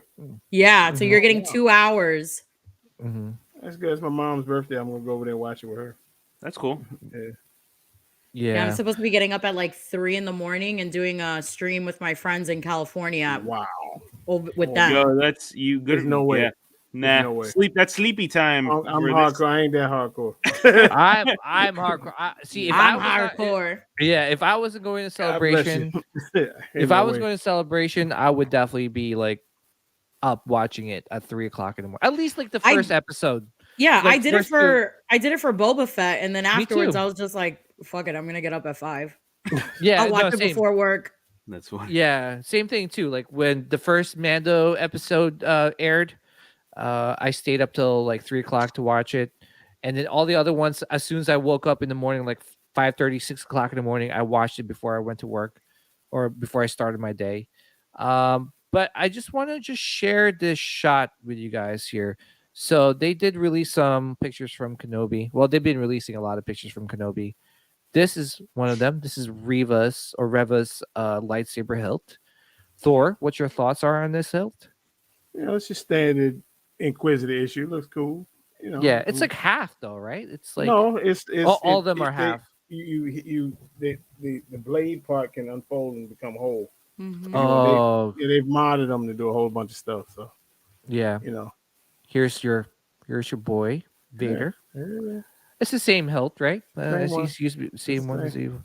And here's the fifth brother, which is the circular. Yeah. One. Well, hers is like I said, you can push it, and hers can open like that too. They just got it closed. That's all. Yeah. Nilda, what do you think? You gonna get this from Galaxy's Edge if they release these saber hilts? Well, I have the Vader already, and then the fifth brother of the Reva. So I'm really good friends with a whole bunch of people in the 501st, and I've been trying to figure out what was gonna be my costume of choice to finally get into the 501st, and I'm actually going to be doing the Inquisitor, so I'm going to be getting everything all mapped down for it. Nice. Which one? I'm going to be the second sister. Oh, that is Thor's favorite sister. Yeah, she's that's my girl. Sure are you? That's my girl. Outstanding. Oh yes. The thing is though, like I literally have it already bookmarked on my laptop. I know, what company I'm gonna go with to get the costume made. So I'm not doing anything after November because I'm gonna start doing a strict weight loss regimen starting after I come back from MegaCon, and I'm just determined to get to the weight that I want to get to just to be able to join the 501st and get the costume that I want for this. Oh, that's gonna be so dope, Nilda. I would dude, no, that's sick. Yeah, I've been talking to a lot of people in the 501st that are part of that region, and they've all been very supportive, sending me all the info on what locations, what people to contact, who can make the props for me. So I'm literally going little by little, buying each piece. And, once we move and, get our new house, that's what I'm determined to start doing. So I'm going to take a toll from buying some toys and just only dedicate to this one huge cosplay costume. Well, oh man. And to be honest, I'm actually working on my my Mando cosplay outfit too. Hit up my boy Jason Props to make my. So I was gonna go with pre-Beskar, but I'm just gonna go with the whole Beskar. Nice. Yeah, it's easier. It's easy. Well, he does the whole Beskar armor, but yeah, I'm doing it, and hopefully when all everything's ready, Nilda, I would love to cosplay or troop with you. It was funny. I was talking to one of my friends because he actually is. I have two buddies of mine. One is a probe droid, and then the other one is actually Darth Vader. And I was telling them, like, dude, I'm like, once I get this costume, I want us to reenact that picture with like the Riva with Darth Vader, and I want to do that for myself. And my boy told me, he's like, yo, as soon as you get it done, he's like, we will reenact it. He's like, I know somebody who can actually change the background in the photo and make it to that scene. Yeah. Well, I heard Dom wants to cosplay as Darth Talon, so yeah, I don't quite have the physique to pull off that costume. Well, you don't have the Lecu. Yeah, that either. I'm missing a lot of things for that. No, but that's sick though, Nilda. That'd be so sick. And the second sister is one. Oh my gosh, she was. That game, right? Thor. Oh my goodness, especially that ending. I don't know, Dom, you've seen or you watched the ending of the Jedi Fallen Order. No, I didn't play that. Even if you don't play that game, Dom, just watch the ending. There's a YouTube video that somebody like formatted where they made it into like a long movie. Yes. So you can actually like. If you're not into playing video games, you can actually just watch this whole thing, and it's fantastic. It's cool. Yeah. I was gonna tell you what happened to the second sister, but since you didn't watch, you should definitely think. But do you guys think that like some of those characters from the Jedi Fallen Order game are gonna show up in this show? I'm hoping. You might see Cal, maybe. Cal, right? Yeah, that's rumored. Oh yeah, that'd be sick. Yeah. Do you think we're gonna see somebody Qui-Gon? else? My boy, the butcher. Oh. Do you think we see Qui-Gon? There's a picture. So they were, the pictures that they released for Obi-Wan. There's one where he's sitting inside of a cave and he's like looking up. They think that that's him, speaking to the Force ghost of Qui-Gon, and Qui-Gon's basically asking him like, what the hell happened? Yeah, because I think Qui-Gon was trying to not Qui-Gon. Liam Neeson was trying to throw us like a curveball by saying that he would never be in a Star Wars TV show. But I'm like, wait a minute, you did the voice of Qui-Gon in the Clone Wars. Yeah. So I don't believe you. But yeah, I think he's gonna show up. There's no way in hell. I think him and Yoda are gonna show up because we gotta know how Kenobi learned how to be a Force ghost, right? So that's Thor, true. Yeah. Dude, I've been wanting to ask you this question since they show these pictures. What do you think of Vader, bro? Well, man, he looks jacked. Well, I mean, you know what's up, but it's why they got this dude on there with him. You know what I mean? Oh, Kenobi? Yeah, I don't know what he looks like. You mean the boss? I literally had to cut him out the picture when I got it. I literally cropped it and cropped him out the picture. Okay, let's actually crop it right now. There you go. Let's crop that. Let's crop this bad boy. All right. I know when I posted this on my Instagram page, I did it just like this. Yeah. There you go. You guys seeing that? We cropped it. All right.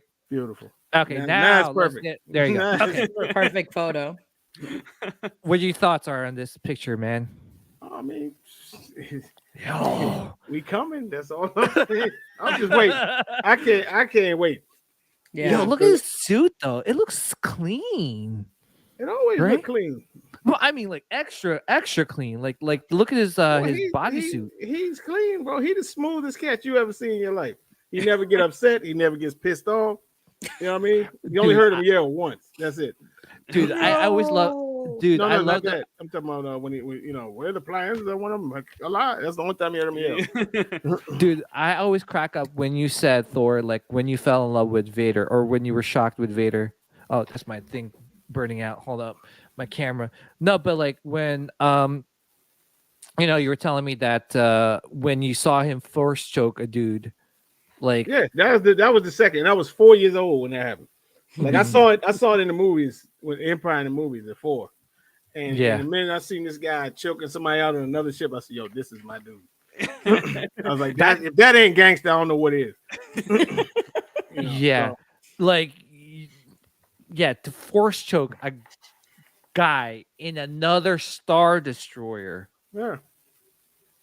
is just epic. Well, one thing they got to do on this show is they're gonna have to. I mean, they've already showcased him in the last movie we were talking about before, but I'd like to see them showcase his powers again, like do some really cool. Well, they've been hyping it up. They swear up and down. I just want to see Mustafar. Yeah, me too. Well, we're gonna see. Well, did you see the shot where I'll pull up that picture in a second, but I think we're gonna see Mustafar. We're also gonna see the Bacta tank as well. Yeah, come on. When he went in that trailer where they were piecing him together, that's him coming out of the Bacta tank and being like I don't know, Voltron, where they're piecing him together, right? Right. Like, or if you ever guys watch Centurions, know anyone? Power Extreme. There you go. Yeah. When they're like, I don't know, but Reva looks badass, right? She looks so familiar. What other movies was she from? You got me, man.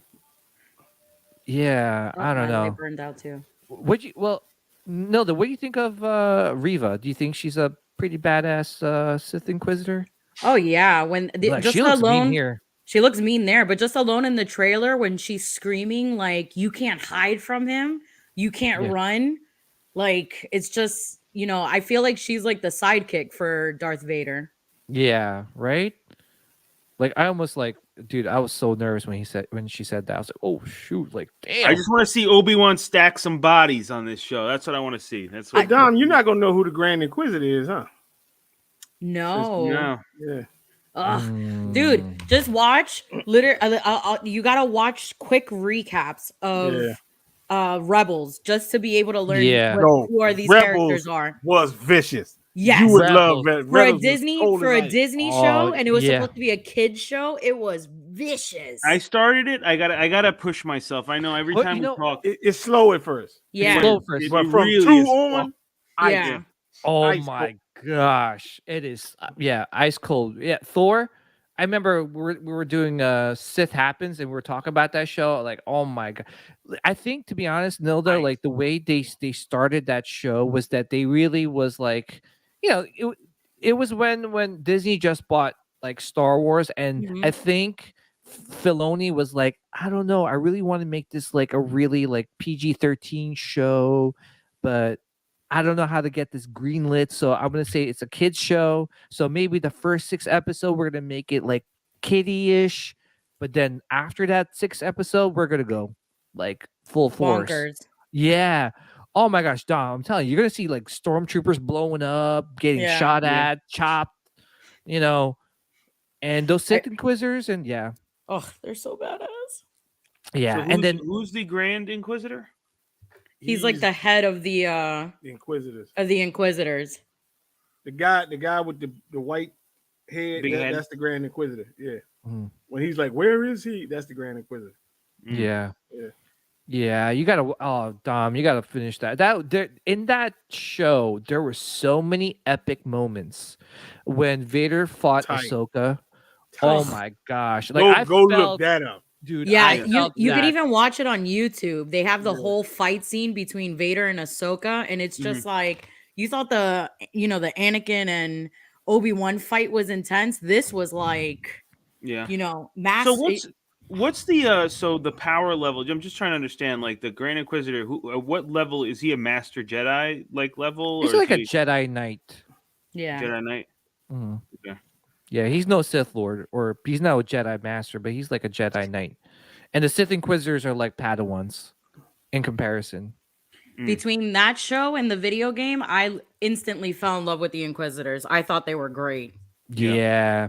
Well, Dilla, do you collect a lot of you collect a lot of Star Wars comic books, right? Yeah, I do. And it sucks. The local comic book shop by me had the first appearance of the Grand Inquisitor.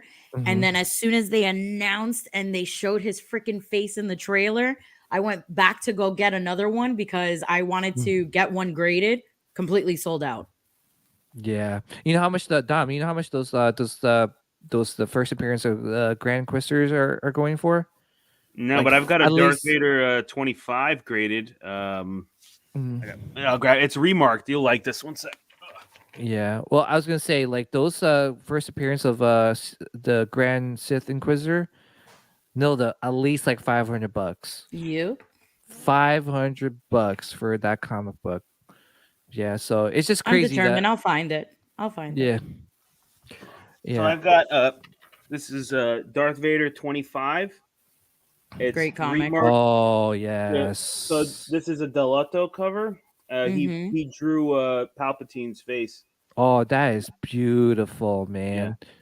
I'll take that as a payment for getting you a Star Wars Celebration merchandise. Yeah, this is one of my favorite covers as far as Vader goes. Yeah. Yeah. That's sick. That's so this sick. is supposed to be where he discovers, and I don't know if I might be spoiling this. Anakin, being the chosen one, apparently was actually created by Palpatine and Plagueis or something like that. Plagueis. So that's where they kind of announce, like they give that away in this comic. So that's the. It'd be cool if they actually show that. That comic book will go up in value if they kind of explain that in like some sort of TV show or movie. Yeah, I don't know if they'll ever do that, but yeah. Yeah, you never know. Yeah, especially with Disney. But what do you got? There it is, dude. Oh my god. Oh, got the. My bad. That's sick. You guys are gonna make me want to go into my room, go get my whole box of comics. Like, that is a great cover. Yeah. That is a sick. I had to have that one because he's sitting in the chamber. That's a beautiful cover. Yeah. Oh, I'm excited, guys. I'm excited. I mean, all right, so we're gonna wrap things up, but here, first of all, here's a shot of Ahsoka, Mando, Andor, and oh my goodness, Mon Mothma. Where did you come from? Jeez, she is right, because compared her from Rogue One, like, oh my gosh. Should we leave you alone with the photo? I know. Yeah. You need a moment, bro. Mon Mothma. That's good. No, that's oh, come on. If you saw, I don't know, who was a Henry Cavill, or I don't know, who do you like? Jason Momoa. No, man. I'm for my man is Oscar Isaac. Oh, if you saw Oscar Isaac. It's a wrap. Yeah. Oh, by the way, I loved him in Moon Knight. He did a great Moon Knight job. was impeccable. I've heard mixed. I haven't watched it yet. I'm late on everything. I just haven't had time. Tom, you're so 2000 late, dude. Yeah, man. I'm really late. I was very like, not to spoil anything. I was very surprised that Disney Plus would allow such graphic kill scenes in a show. So you guys all like the show? Everybody, it's always hot and cold with this show. Everybody tells me something different. I thought it was okay. It was all right. Yeah. I liked it. Yeah, but he did a good job. I also read the comic, so yeah. I was gonna say Oscar Isaac. He's done amazing work. I loved him in that Ex Machina. Ex Machina. You ever watch that movie? Ex Machina. Yeah, that one I thought he did a good job. He was in Sucker Punch too. Sucker Punch. I think so. Yeah, he was there. He was in Dune. Dune. Oh Fantastic. yeah. Dune was phenomenal. Y'all thought so? It was great. You didn't like it, Thor? I thought it was visually beautiful, but about an hour in, I was doing like one of these numbers, like, okay. But I thought the last 45 minutes I thought was great, but like I thought they could have trimmed the hour off of that movie. Mm-hmm. You know what I mean? And just in my opinion, but it was beautiful to look at. Oh yeah, you know. But yeah, visually it was beautiful. Did you know who the cinematographer was for Dune? No, it's the same one for Rogue One. Oh, okay, that makes sense. And the same one for the Batman. They need to bring him back and do more Star Wars movies. That's all I gotta say. But all right, so we're gonna wrap things up. But just really quick before we do, guys, are you guys? My last question to you guys: are you guys confident with Vanity Fair and the interview with Kathleen Kennedy and where they want to bring Star Wars to, and no more recasts and all these things? Do you think that Star Wars is in a good place right now? Nilda, we'll go to you. Me being the hopeful fanatic with Obi-Wan Kenobi, I'm going to say yes, and hopefully that does not bite me in the ass later on.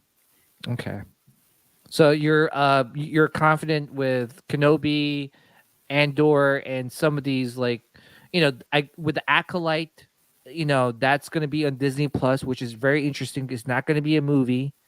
All these things, you think that we're heading in the right direction?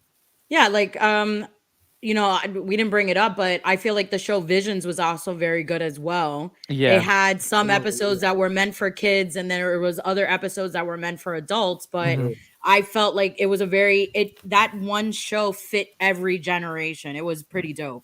Yeah. So I feel like the route that they're going right now, as long as they don't screw up Kenobi, I think that they're going through the right direction. It's crazy. There's a lot of pressure in this show. Yeah. I haven't seen like this type of pressure since The Last Jedi. I feel like The Force Awakens.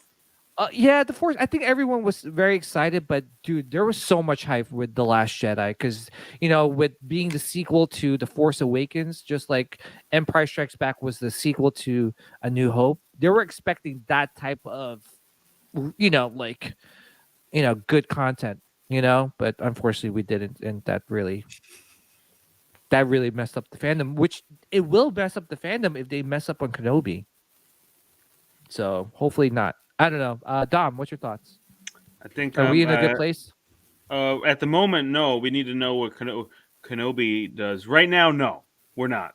But if Kenobi can change that, or it can just solidify where I think we're at, which is kind of whatever at this point. Boba Fett hurt. The Mandalorian was a good show. I think that was a bright spot, which is we need more of that. And I think one mess up is okay. Two is how does it go? Two is a pattern. So yeah. So we can't have that. So it's all riding on Obi-Wan. It really is. Wow. No Thor. pressure. No pressure on Kenobi. Thor, do you agree? We're in a good place in Star Wars. I think we're okay. I think we're kind of like holding position right now. I'm good with all. If they want to do all shows, I'm good with that. They're trying to do like the Marvel thing and connect everything. That's fine. I guess that's it kind of it works. Just don't become Marvel and inject all this comedy and all that crap into it. You know what I mean? But I think they're making a major mistake. Like literally, Knights of the Old Republic could be the greatest. Yeah. Like even better than all this Infinity War and all that crap. Like that would piss on all of that if they did it like it was in the game and had like Keanu being Revan and all that kind of stuff, dude. I mean, it would be like it would blow everything what they so like. If they like money, they wouldn't need to consider that. Forget all this agenda crap. Just do it how it's supposed to be done. That's all. Or let's start a petition on change.org. That's all you gotta do. And then as far as Kenobi goes, I ain't watching this mess to see no Obi-Wan Kenobi. I guess I think plus whoever you are who keep invite me to that damn Obi-Wan Kenobi group, stop sending me that shit because I'm not. That was Dom. Anyhow, it ain't me, but I like this person. Who is this person? That's as far as Vader goes, he has never let me down, not once. So I ain't even worried about it. You know what I mean? Only thing I want to know is James Earl gonna be the voice? Yes, that's all I want to know. They haven't even answered that. The whole time I wasn't worried about no Hayden Christensen or none of that crap. is my boy gonna be the voice? Because again, I'm not an Anakin fan. I'm a Vader fan. You know what I mean? So I ain't worried about taking off masks and all that crap. Just is he gonna be the voice? Case closed. In the story. So I guess we okay for now. We'll see what Kenobi does, and then we'll move on. Whoa, yeah, I'm getting a lot of. Let's see what it can. And I didn't get this type of vibe from Book of Boba. Right. This is really like, I think because of how Book of Boba went. I think a lot of people are having their doubts, and if they mess up on Kenobi, oh my gosh. Well, the Star Wars universe will be crumbling down. Well, think about it. If they mess up on Kenobi, they're not just messing up on Kenobi. If you mess up Vader, and some shit gonna start burning down. Then that's it. It's if you mess up the character Vader, I mean, what do we do after that? You will see the stock plummet on Disney. CNN breaking news. The Magic Kingdom is burning down. Just remember that shit. Yeah, hundreds of people breaking into Galaxy's Edge. No, ain't gonna be 100 people. I take care of everything. Kathleen Kennedy has gone underground. Yeah. People are spitting out their blue milk, and people are throwing the green milk glasses down on the ground. I don't know. It's just What is it? What is it like? The people that invaded the White Capitol Hill. The people invading. Like invading Magic Kingdom and Galaxy's Edge. They gotta tread lightly. I hope they got the right people handling it, and they take care of Vader. Vader's got to be Vader. Obi-Wan's got to be Obi-Wan. And everyone else can be whatever they want to be, but if they mess up these two characters, it's a problem. Yeah, and they just gotta stop. Like they just gotta have a plan. Have Filoni and Favreau help direct you where to go. Don't have this guy Rian Johnson. Sorry, mess up. Come in and thank God. Did you guys hear his trilogy is on hold now? I thought it's been on hold. I don't think it's happening. I just think no. It's Kathleen Kennedy made an excuse like, "Oh, he's very busy." I'm like, busy with what? I'm like, busy with what? They're not gonna make that shit. Yeah. I'm like, I know what he's busy with, not doing Star Wars because Last Jedi was an abomination. I'm taking from the other show. When Luke Skywalker threw that lightsaber. Yeah, when Luke Skywalker threw that lightsaber, I was like, nope. Here we go. And then on top of that, it was like one thing after another, especially Luke Skywalker drinking like green milk out of the teats of that alien. I was like, yo. I'm convinced that guy Rian Johnson did that like purposely, like just wanted to piss off the old fans. Like I think so too. He's a spiteful, like, hey, let me just take the OG fans and piss all over them for 2 hours. And that's what he did. Yeah. That's exactly what he did. I think that's what he did too. Yeah, come on. Seriously, Luke Skywalker drinking that. Whatever. What's unforgivable to me is Luke Skywalker thinking he's gonna maybe assassinate his nephew while he's sleeping. Yeah, that was deep. Like, I mean, like what? What? But that didn't make no sense to me because he didn't give up on his father. Why he just gonna give up on? Yes, exactly. That was dumb. It's against character. Even Mark Hamill said this is not what Luke would do. Oh, he trashed the movie. And the Rian Johnson's like, whatever, Mark Hamill. I'm writing this. Like, no respect at all. Like, I despise that man. Yeah. Well, I'm glad. Hey, karma's a bitch, right? So hopefully, he never comes back to direct another Star Wars movie or trilogy. Also, one more thing, Taika, what TD's Star Wars movie could be released next. So I'm curious to see what kind of movie it is and who the characters are. And that's it, guys. Let's do some plugins. First, Nilda, what you got in the works? What's cooking in the appetite for collectibles? Well, as of tomorrow, I'm actually going to start filming my journey to MegaCon. I'm getting my Ahsoka piece tattooed on my leg. And then I have it in the works with a good friend of mine named Jackie, who works for Ashley Eckstein. We're going to get Ashley Eckstein to actually sign my leg. I'm going to go get it tattooed while we're there. And I'm in the works of talking to JSA to try to be the first person to authenticate my leg. What? We mean Yeah. authenticate your leg. To authenticate the signature on my leg. Oh my! You'll be like the first person in the planet to have a leg. I messaged them. I'm waiting for them to contact me back, but I literally have it planned. I have my artist tattooing the Ahsoka piece tomorrow. I think my session starts at 6. Mm-hmm. And then as soon as those doors open up for MegaCon, I'm going straight to Ashley's booth. I'm going to try to be the first person there. I'm going to get her to sign my leg, and then I'm running to the tattoo artist's booth.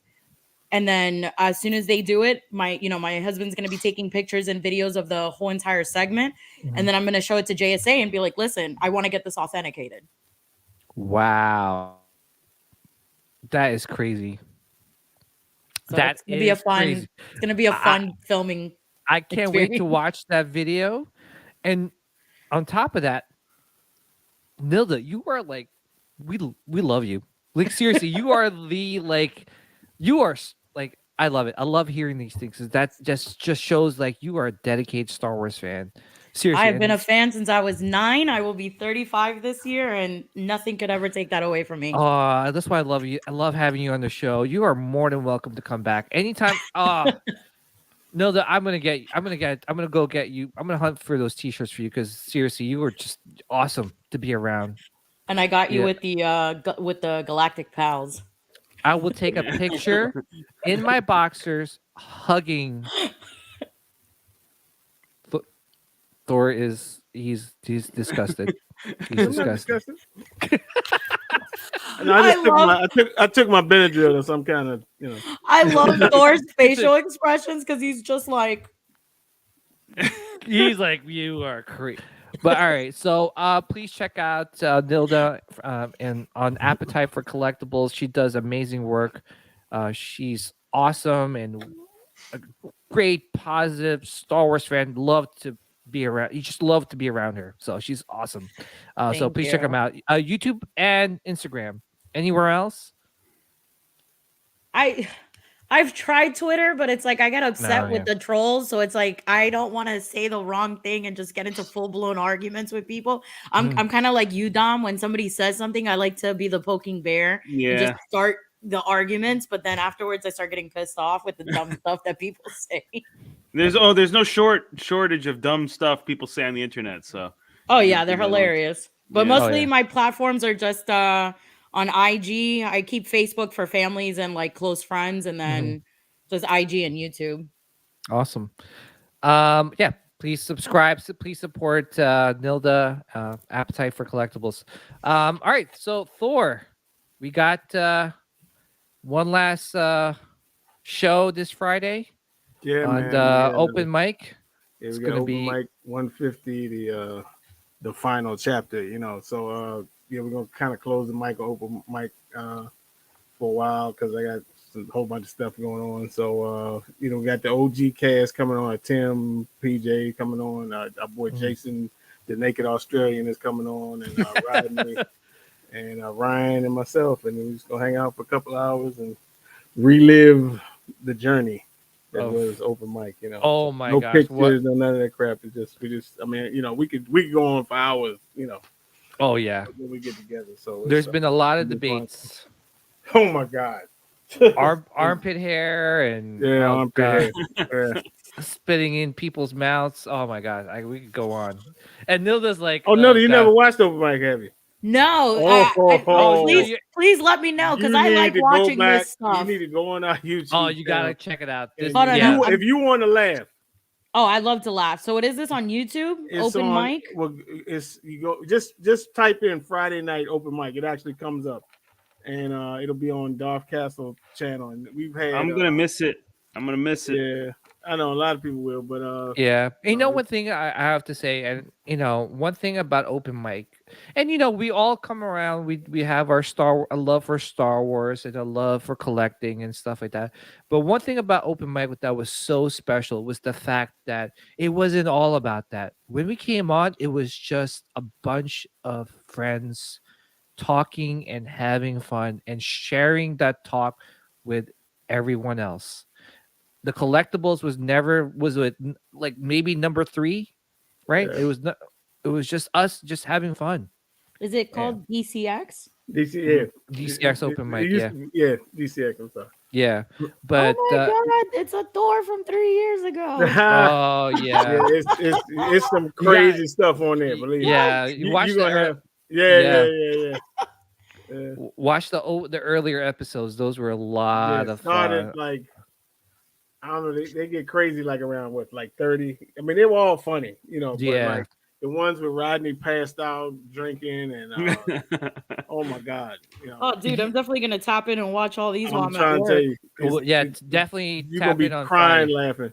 Okay, good to know. Yeah, there's always this guy. His name's Jason. He always picks a fight with our friend Tim because he's a DC guy, and it was whatever it is. It's always about DC versus Marvel, and it turns into like an hour-long conversation, and we're like. We're all like passing out, but yeah, no, I'm gonna miss it because you know what? I made really good friends on that show. Thor has been a great friend of mine for like so many years. I'm gonna be in tears right now, but now we've been through a lot, and that's what it's all about. Sometimes with YouTube, right? Like you guys on the chat listening, Nilda, Dom. I'm so glad I got a chance to meet Nilda and talk to her, and. Oh my gosh, that's what it's all about, sharing like the passion for Star Wars and stuff like that, making good friends, I definitely, if you guys are definitely gonna go to New York Comic Con, I will try my best to make it up there. Like I said, I met Sean, in Tennessee, and it was literally like since that day we met, I think Sean and I have talked every day. He hooked me and my husband up. He gave us the diorama. Yeah. For let's see if I have this back piece. Yeah, wow. So we got this. So then later on, like when we start building our cabinets again with all the hot toys, we can do that. So it's just, I love this community just by making all the friends that I've made. And it's cool. You're making friends from, all around the world. And that's what this is all about too, right? Like, and the one thing with open mic it was the same thing. Like it's all about friendship. And it's unfortunate sometimes some content creators lose the sight of that and turn into something else, right? But the fact that Thor and I and a bunch of other friends been friends for such a long time means so much to me because I don't get to talk to my family about this. Are you crazy? They're like, okay, you love Greedo. Who's Greedo? Why are you hugging Greedo at night before you go to bed? Like, what's going on? Dom, oh my gosh, Dom, we hit it off like that. Like seriously, like that. We met at Sideshow's dinner party in New York Comic Con. By the way, Nilda, they do have like a Sideshow does like a dinner party for all the collectors and stuff. Oh boy. So you get to you go there to give away like some free prizes and stuff. But I met Dom there, and as soon as I met him, it was just like instant like. Well, I thought y'all met at Tim's Cookout. I never knew that. No, we met at we got that invite to that whatever Sideshow dinner thing, and I immediately I first was outside and Tim was out there. And I never met the guy, and I just immediately started talking smack to him. I don't know why. I was just busting. I just felt like busting someone's chops. That's my personality. And then he introduced me to PJ, and we just hit it off. And well, I don't even remember. Like, what the hell was I? You were there. I think you were there, dude. I said hi to you. And yeah. You don't remember me, man. It's all a blur, trust me. Yeah, but and then I got to know everybody else at the barbecue. Like I'm a little bit more. I'm newer to the scene because I mean that's newer. How long ago was this, BJ? 3 years ago. Yeah, I feel like that's COVID. New, COVID. The whole COVID thing has thrown everything off for everybody. But I joked at the time. I didn't realize. I thought I didn't watch YouTube videos of people collecting. I thought I was the only person who collected Sideshow. Yeah, I really did. I'm like, you kept them in business, huh? Yeah, I'm like, yeah, exactly. No, I thought I was the only one who bought them in mass. That's funny. Like, I thought I was like an oddball out. Like, oh, why do I have all these Sideshow statues? And then it dawned on me when I went to this Sideshow thing. I'm like, wow, I'm not the only one who's like really into this. I thought maybe people bought like one or two. And then I was like, wow, there's other people with collection rooms and it just, I guess I never decided to go on YouTube to figure that out, and it opened up this whole world to me of there's other people that like to throw their money into statues like I do. Statues, collectibles, so yeah, and that's and the rest is history. So, but it's exciting. So the way I see it is like even with open mic, I'm honored that I was on a few of them, and I look forward to what's next. I think there's going to be new stuff. There's going to be something else that. When's the last show? Friday. 9 o'clock. This Friday coming up? Yeah. Okay. Well, I'm driving up to Orlando, so my husband can drive and I can watch it. There you go. Perfect. Yeah. And also one thing about Nilda too is that like I don't know how I ran into Nilda. Like I think your Instagram was suggested for me, and I was like, okay, she likes Star Wars. Click. And ever since then, I'm like, wow. I watched you and your friend. I was very secretive with my stuff for years, to be honest with you. Yeah, a lot of us were. Yeah. Because I was always, like I explained it to people, I was always that nerd in high school, but I was like that cool nerd where like I wasn't classified as a nerd, but I still, I was the rebel, I had tattoos in high school, and people were like, oh, don't mess with that girl. She has tattoos. But like nobody at work knew that I did any of this. Like, even before I met my husband, I had a boyfriend that was very like anti this stuff. Like when he first met me, I was like, listen, I collect toys, and he probably thought it was something else.